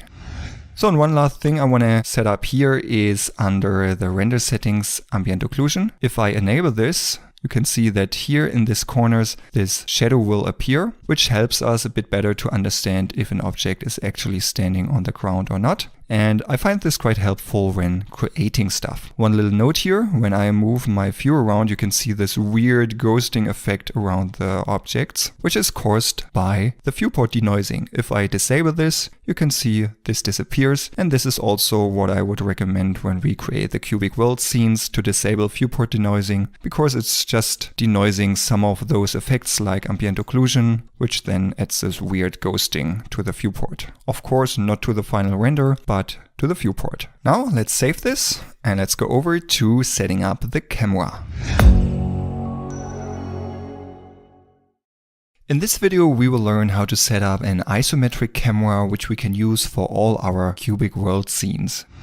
Now, in order to create our isometric camera, let's select the scene collection up here, press C. Create a new one, which I call render. You can also give it a different name, but I like to call it render. And here I create one sub-collection, which I call camera. Make sure the sub-collection is selected, press Shift A and add a new camera. Let's move it somewhere here. And in order to look through the camera, press numpad 0. Now let's zoom back a bit. And if I press G and then press Z twice, I move along the local Z axis of this camera. And you can see when I move the camera further away, the objects are getting smaller. So we have this perspective shift or this perspective distortion, that everything which is further away from the camera will get smaller. However, this isometric look has this 2D feel to it, where everything has its original size no matter how far away this is from the camera. And this we can change by selecting the camera, go to the object data settings down here where we can change the camera settings. And here let's change the type to orthographic. Now with the orthographic scale, we can zoom in and out, as you can see. And now if I press G to move the camera around, you can see it looks like if we are looking at a flat 2D image. To get this isometric look, we have to change the angle of the camera. So make sure the camera is selected. Let's press numpad 7 to look from above. And now let's change the angle, which I looked up online because it is a bit more tricky than just entering a super simple value here.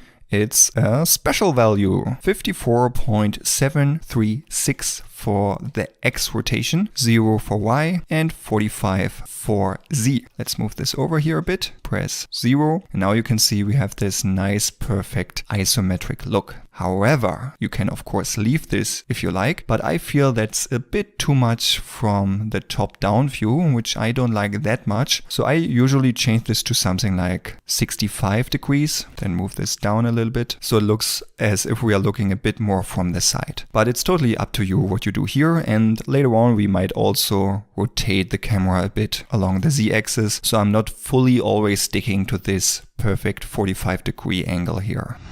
Let's press N and split the view here, because I want to show you a little problem or a little thing we have to take care about. Let's change this to the local axis. Press T and use the move tool. Now we can see the local axis on the camera. And now if I'm moving this closer to our objects, they get cut away at some point. So you can imagine that the camera plane here is like a knife and everything on the other side will be cutted away, as you can see here. Even the ground down here, if the camera is clipping through the ground, you can see how the scene will be cut away. So all you need to do in order to make sure that this doesn't happen is to move the camera far enough away so that all the objects in your scene will be in front of the camera. Also, if you're changing the orthographic scale up here, you can see if I scale too much, the camera is also clipping through the ground here. So then again, I needed to move it further away. Of course, I don't want to have this huge scale right now. Something like 20 or 15 is more than enough in most cases. Depends on how large your scene is. So we can also move a bit closer for now.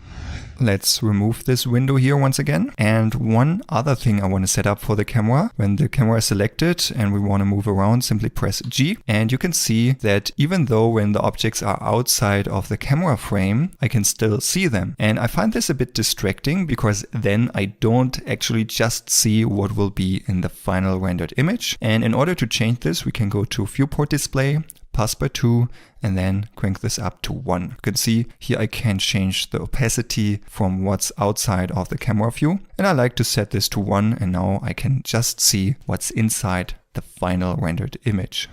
So there are two other things which I recommend setting up pretty much at the start of your scene creation process, which you can find here in the output settings. First of all, the dimensions. Of course, the resolution itself, when the aspect ratio is not changing, you can change later on. However, if you want to use a special aspect ratio, let's say you want to have a square format for social media, or what I like to do, I use a 4K resolution with a 21:9 aspect ratio, which is this widescreen look, which I love using. It gives a cinematic feel, which is of course maybe not so useful for social media, but for epic YouTube videos, this is probably pretty nice. Of course, you can also use the default 1920 by 1080 full HD resolution or the default 3840 by 2160 aspect ratio, which is the full 4K 16:9 resolution. However, I like to use this 1620. And the second thing I would recommend to change immediately is the frame rate. So I want to use this smooth as butter 60 FPS. However, if you want to use 25 or 30 or whatever you like, I would recommend to set it up immediately, because when you later on start animating something and then change the frame rate afterwards, this can cause a lot of troubles. So I would recommend to do it immediately, and I will probably mention this a few more times so that you won't forget. And now we are ready with our camera setup. Let's save the file and let's continue with the basic light setup. In this video, we will learn how to create a basic light setup which we can use as foundation for all our Cubic World scenes. In order to add our sun lamp here, let's click on the render collection, press C. Let's call this one lights. Then make sure that this collection is selected, hit Shift A and add a sunlight. Let's press G, Z, move it up, and in order to see the light of the sun and the shadows, let's switch to the rendered viewport shading up here. And you can also do it by pressing and holding down Z, move your mouse in any direction, then this shading pie menu appears. And now if you hover above any of those viewport shadings and release the Z key, then this will be enabled. And in this way you can really quickly switch between these. So let's go to the rendered viewport shading and let's rotate the sunlight a bit. Press N, sunlight is selected over here, and then let's rotate it X let's 45 degrees, and then we can rotate it around the z-axis to rotate it around our scene. We could also use 45 if we like. However, in this case, let's rotate it a bit to the side. Now let's press N to hide the sidebar and make sure that the sun is selected. Let's go to the object data settings. Here we can change the light settings. Let's increase the strength to something like 10. I like to have it a bit stronger. This we will of course change later on because this specific scene we want to create here will be a night scene. However, the basic scene setup we set up here should be usable for any scene. And even if it sounds strange, we will still use the sun lamp in our night scene. Now, when we look at the objects here, the shadow looks pretty good. The resolution is quite okay, especially if we are a little bit further away. However, if I now change into the camera view, you can see the shadow looks awful. We have some shadow settings here in the sunlight settings. And when it comes to sunlight, the cascaded shadow map is important. And here we have some settings. And also up here in the render settings, we have the shadow settings. And we also have the resolution for the cascaded shadow map, which we can change here. I could change this here. This gets a bit better, as you can see. However, this is not the main issue here, because actually we don't need to change anything in the shadow settings. For now, we have to change something in the camera settings. Let's select the camera, go to the camera settings, and over here we find the clip start and end. And if I now decrease the end value, you can see that step by step the shadow will get better. However, the clip defines which area should be rendered in our scene. You can see if I make it too small, it will just cut away our scene here. However, if we just make it slightly above the camera border, maybe 50 meters, the shadow will now have a much better resolution because the shadow map will be scaled from the start to the end value. And if we have a very high end value, of course, the resolution of the shadow will be much lower because it's scaled across a much larger area. And if we make it smaller, it is much more detailed because it is scaled across a smaller area. We will learn more about the shadow settings and everything later on in the Eevee render settings section. However, this I find pretty important and I wanted to show you this. And there are two other small things I want to show you here. Let's select the sun once again. And you can see here there's a gap between the object and the shadow. And we can fix this at least a bit by changing the bias value of the sunlight in the shadow settings. Let's move it down to 0.01. It's still not fully fixed, however, it's much better. And if we look from further away, this doesn't matter that much. And the shadow is pretty harsh in general. And if we want to make it softer and more diffuse, we can increase the angle here. I usually use something like 5, but you can also increase it even more and then it will get softer. Of course, we can play around with the render settings later on so that we don't see this overlapping shadows here, but this should do it for now, since this one here is not a rendering video. So now we can see that the shadows are pretty dark here and I want to light them up a bit. So let's go to the world settings, change the world color to be a bit brighter, which helps already, and we can also tint this blue if we like. This actually changes the color of the background here, but we don't see the background in our camera perspective, but this is also tinting the shadows a bit. And if you like, you could also change the strength here, but I want to leave this at 1 for now. So, and of course, this here, as mentioned, will be a night scene. So we will also tweak this value later on. But for having this as a daylight setup, this works nicely. So let's collapse the collections here, and now we are done with setting up basic scene file for basically any scene you can create for Cubic Worlds. So, and if you don't want to do this all the time, there's of course also a preset file shipped with the course, which has all these objects and camera and light setup already. So you can just open it up, save this under a new name, and then get started with building up your scene. However, I wanted to show you the setup of the basic scene anyway, so you know what I set up in this file. And now let's hit Ctrl S to save this once again.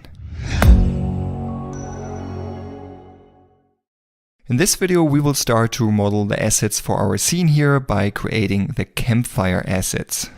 So now we are back in this file here, which we created in the previous videos. Let's enable material preview and let's get rid of this cube here. We don't need it. Let's pick our modeling reference and move it a bit to the side here. And let's create a new collection. Select the scene collection, press C. Let's call this campfire. Inside the campfire, let's create a sub-collection. Let's call this one logs fire, and let's get started with modeling the logs. And in order that we don't get distracted from the sun lamp here, let's simply disable the render collection. Although we have some of those objects which we need for the fire already, here we want to learn how to create these assets from scratch. That's why I just use the default cube bottom. Let's press Alt-G so it's back in the center. And here we want to create a bunch of logs. So let's scale this down, and I try to stay in object mode as long as possible. Let's scale this up, and I have the character here in the background as a nice scale reference. So let's create 4 logs. Then let's scale them differently. And if you want to scale something in the thickness, we have the local transform orientation enabled. This is important. Press S for scaling, and then I press Shift Z to exclude the Z axis. And now I can scale along X and Y, as you can see. So I can make it thicker or thinner. So let's make this a bit thinner. And we also need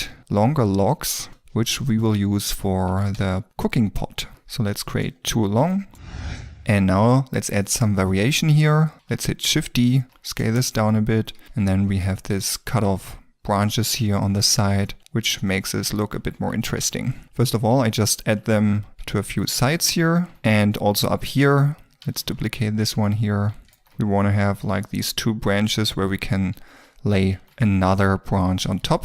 Something like this. And maybe let's add another branch somewhere here. And let's duplicate this because we also need 1 long stick, which we put on top. You will see in a second what I mean. Something like this. Now let's pick one of those here, go to materials. Let's call this wood. And since we duplicated all of them from this one first cube, they all are using the same wood material. So we can change the color here, and this will now affect all the logs here. And I want to have the random color, so I set random to 1. And then let's use a different brown tone over here. Something like this. Now let's have a look from the top, and let's rotate around some of these branches here. So not everything is like perfectly straight. And now these branches here are not connected with the main log here. So let's join them. First select the branch, then the log, and then press Ctrl J. And let's quickly do the same thing for the others. Ctrl J. So hold down Shift to select multiple, then Shift the last one, Ctrl J. Now you can see the names are still at the cube bottoms. Now let's select them all. Select the first, hold down Shift, select the last one, and then all of them will be selected. Then either go up here to batch rename or press Ctrl F2. Then make sure selected is selected. Objects, we want to rename the selected objects. Then the type, I want to set name, new name. Let's simply call this log and then hit OK. And then you can see all of them were renamed into log. Let's separate these 3 here. Press M, go to campfire, create a new collection. Let's call this cooking pot, because in here we will put everything which belongs to the cooking pot. Then let's, for a second, hide these 2 collections. Select the campfire here. Let's add the cube bottom once again. Scale this down. Press F2, call this stone, so we don't need to rename this. And let's press M, campfire, create a new collection and call this stones. Now, first of all, let's make sure that the stone has roughly the right size. I think this looks fine. Then let's duplicate this 2 times. Scale this down a bit.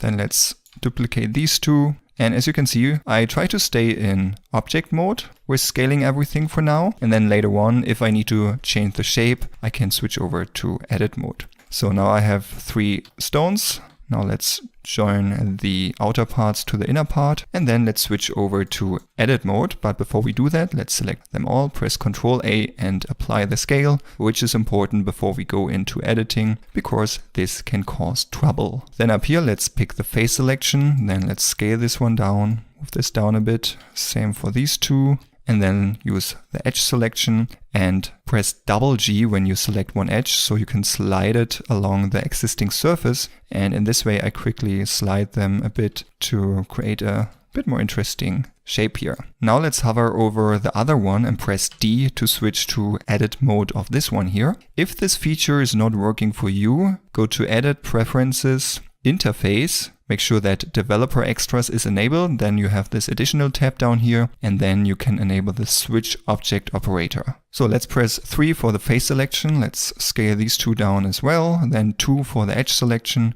and press double G to slide these down a bit. And same over here, scale this and slide one side a bit, and maybe press G, Z and move this down a bit so it's not the same height as for the other stones. Then let's change the material. Let's call this stones, make this a bit darker, add randomness and another dark grayish tone. Then let's hide this one. And the last thing I create here for now is the cooking pot, which we will put inside the cooking pot collection here. Let's add a cube. That's a huge cooking pot. Let's scale this down, something like this. Shift D, move this up, scale this down, something like this. Here, let's quickly switch to edit mode. Let's apply the scale first. Then in order to see through the object, press Alt Z, or up here, enable X-ray. Then let's select the face down here, scale it down a bit, something like this. Let's call the material pot and let's make it grayish. This one here, apply the scale. Let's copy this. And let's call this black and just make it black. So when there's a hole inside something, especially when these are like small objects, we don't use Boolean or something like this. We just add a cube on top, which we color black. And then it looks as if there is a hole inside. Of course, you could also add some color, like if there's a soup inside, something like this. However, this is something we don't need right now. Now let's add a handle to the pot so that we can hang it onto the logs here. For that, let's Shift D this cube here, scale this smaller and longer. Then let's select this pot here and drag and drop the material onto this. Maybe let's press S, Shift Z to make this thinner a bit. Move it over here, Shift D, rotate this. Make sure that this one here is a bit thicker so there's no Z fighting. When two objects are too close to each other, then we can see this flickering. And that's why we take care that objects which are sticked into each other always have a bit different size. And then there should be a small rope on top, which we put somewhere here. Scale this down a bit. Let's duplicate the material by clicking on this number, call this rope, and then let's color this into something more yellowish, brownish, a little bit brighter, something like this. Shift D, let's duplicate this, make this shorter and make this thicker. This should be the knot. So now let's join all these objects. Let's join these 4 objects to this one here, Control J. And when you join multiple objects with different materials, you now can see they are listed here. And if you switch over to edit mode, let's press Alt A to deselect everything. You can select these parts, as you can see. And you can even, for example, press L to select this connected cube here, select a material and then click on Assign to assign this specific material to this element. Let's go up here and click assign once again because we want to have the pot material on the side here. And now let's join the pot and the rope to the knot up here, Control J. And I would say let's move the origin. Let's pick origin, press G, Z, move it down to the center somewhere here. Because later on, let's disable this, we want to rotate the pot a bit when it is hanging around. So the origin up here makes sense to have a good rotation point. Now let's hit F2, let's call this pot, and now you can see the logs are pretty thick, so let's go into edit mode, Alt A, deselect everything, press L up here and then scale this up a bit because it should be thicker than the logs. So let's take a look from the right side, then we can see it better, and then this should work. And by the way, to make this more realistic, because we are creating super realistic stuff here, let's Shift D, duplicate the whole mesh element in edit mode, press Z, move it down here a bit, scale it down, because we need another knot around the handle here. Then of course, make sure to save the blend file in between. And now we have everything we need for the fire. And in the next video, let's put it all together. In this video, we will put together all the assets which we created in the last video to form a nice campfire. So now in order to put our campfire together, let's right click on the stone collection, click on select objects and then move them a bit to the side. and the same for the logs fire. Let's move them a bit to the front so they are not overlapping here. And let's hide the cooking pot collection for now. In this video, we will switch between different pivot points a lot and maybe also between some transform orientations. And of course, you can always do this up here. However, there are also two nice pie menus. Now hit period, then this pivot point pie menu pops up. By the way, the period not on the numpad, the other one. And now we can hover above this different pivot point options and then release the period button to switch. And you can see up here, this is also switching. And here we will mainly switch between 3D cursor and bounding box center. Default is median point, but in our case, median point and bounding box center is basically the same. And I find it quicker to switch between bounding box and 3D cursor, which is pretty fast. Bounding box allows us to use the transform orientation, which is on our object here. And 3D cursor, if we switch to 3D cursor, it will use the position of the 3D cursor, which allows us to do some rotate duplications, which you will see in a second. And by the way, if you quickly want to switch the transform orientations here, press and hold the comma key. Again, if you have a German keyboard, not the one on the numpad. And then we can switch between, for example, global and local, which we will use most often. So with that out of the way, let's have a look from the top. And let's go back to the box select mode, press T, and now let's Shift D, duplicate them all. And now let's put them somewhere here for now, something like this. We will like scale and rotate them randomly a bit more in a second. Now we have something like this. So we have all 4 different logs here. Let's hold down Shift and right click here to add the 3D cursor somewhere at the center of our fire. And now, before I duplicate the logs, let's press and hold period and switch to the 3D cursor pivot point. Let's select all of them. And now you can see I can rotate around the position of the 3D cursor. And I can also duplicate around the position. Let's press Shift D. And before I confirm with left click or enter, let's switch over to the rotate operation. Rotate this a bit. And then let's hit Shift R, which repeats the last action. And usually it can only repeat one action, but with duplicate, it switches automatically over to move, or we can switch this to rotate or scale. And then this counts as one action. So now let's press Shift R once again. And now we have duplicated this. And now we can go in here. Let's press period and switch back to bounding box. And then we can move these around.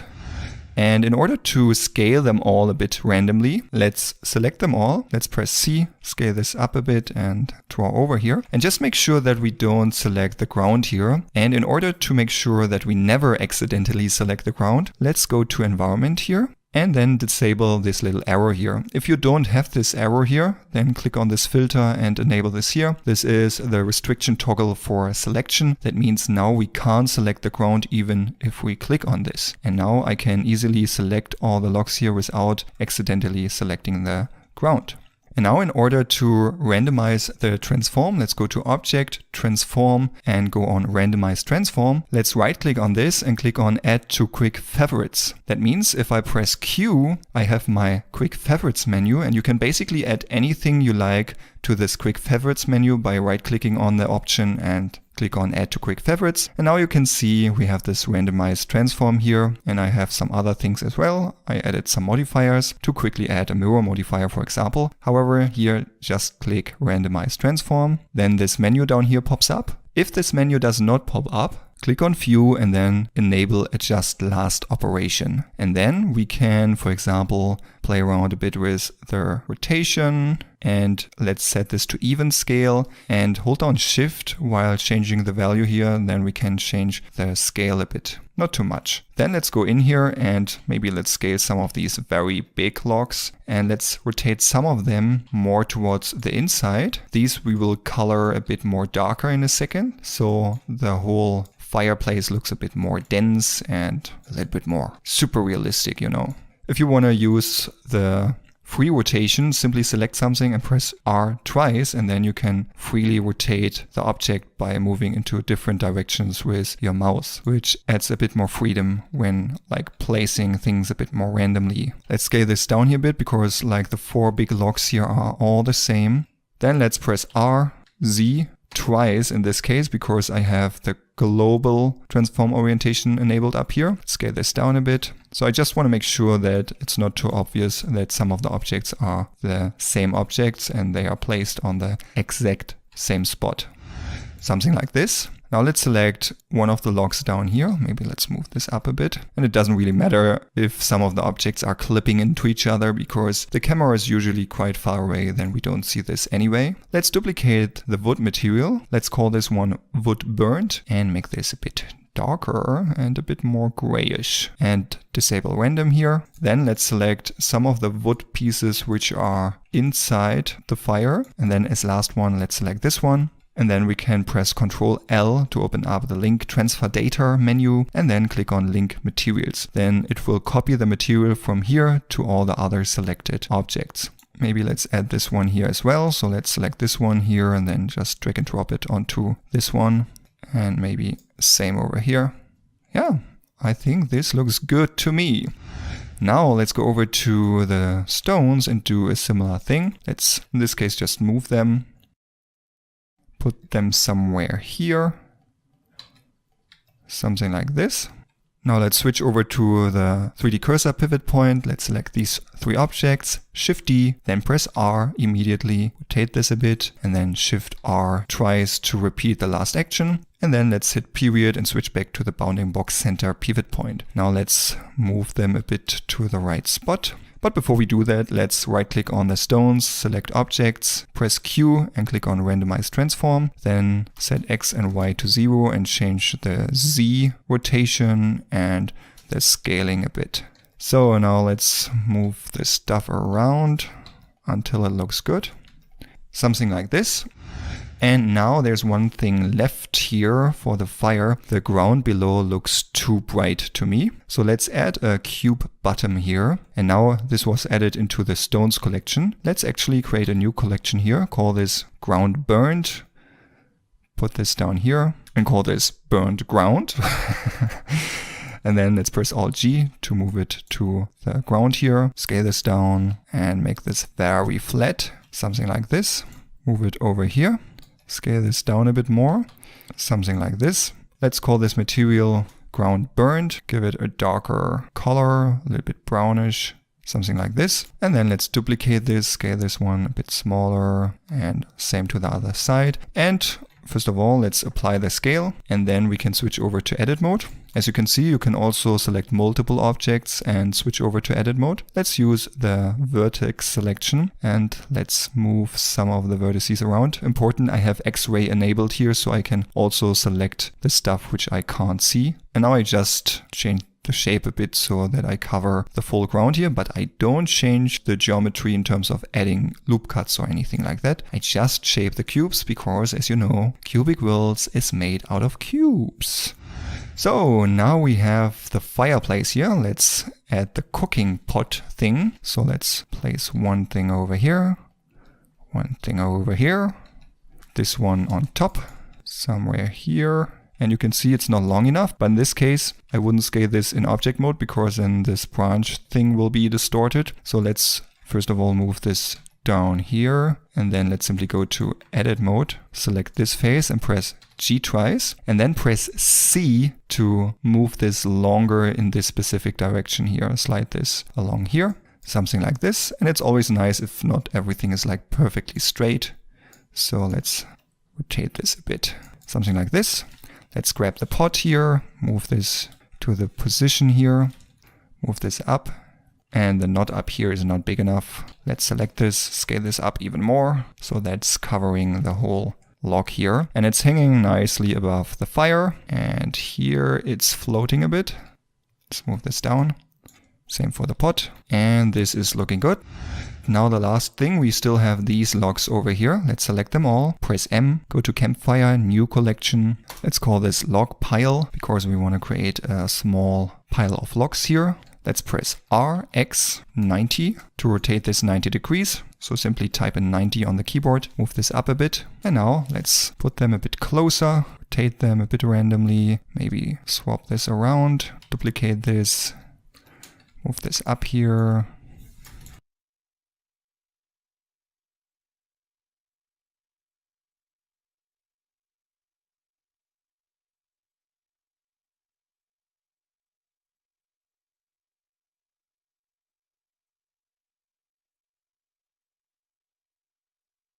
So something like this.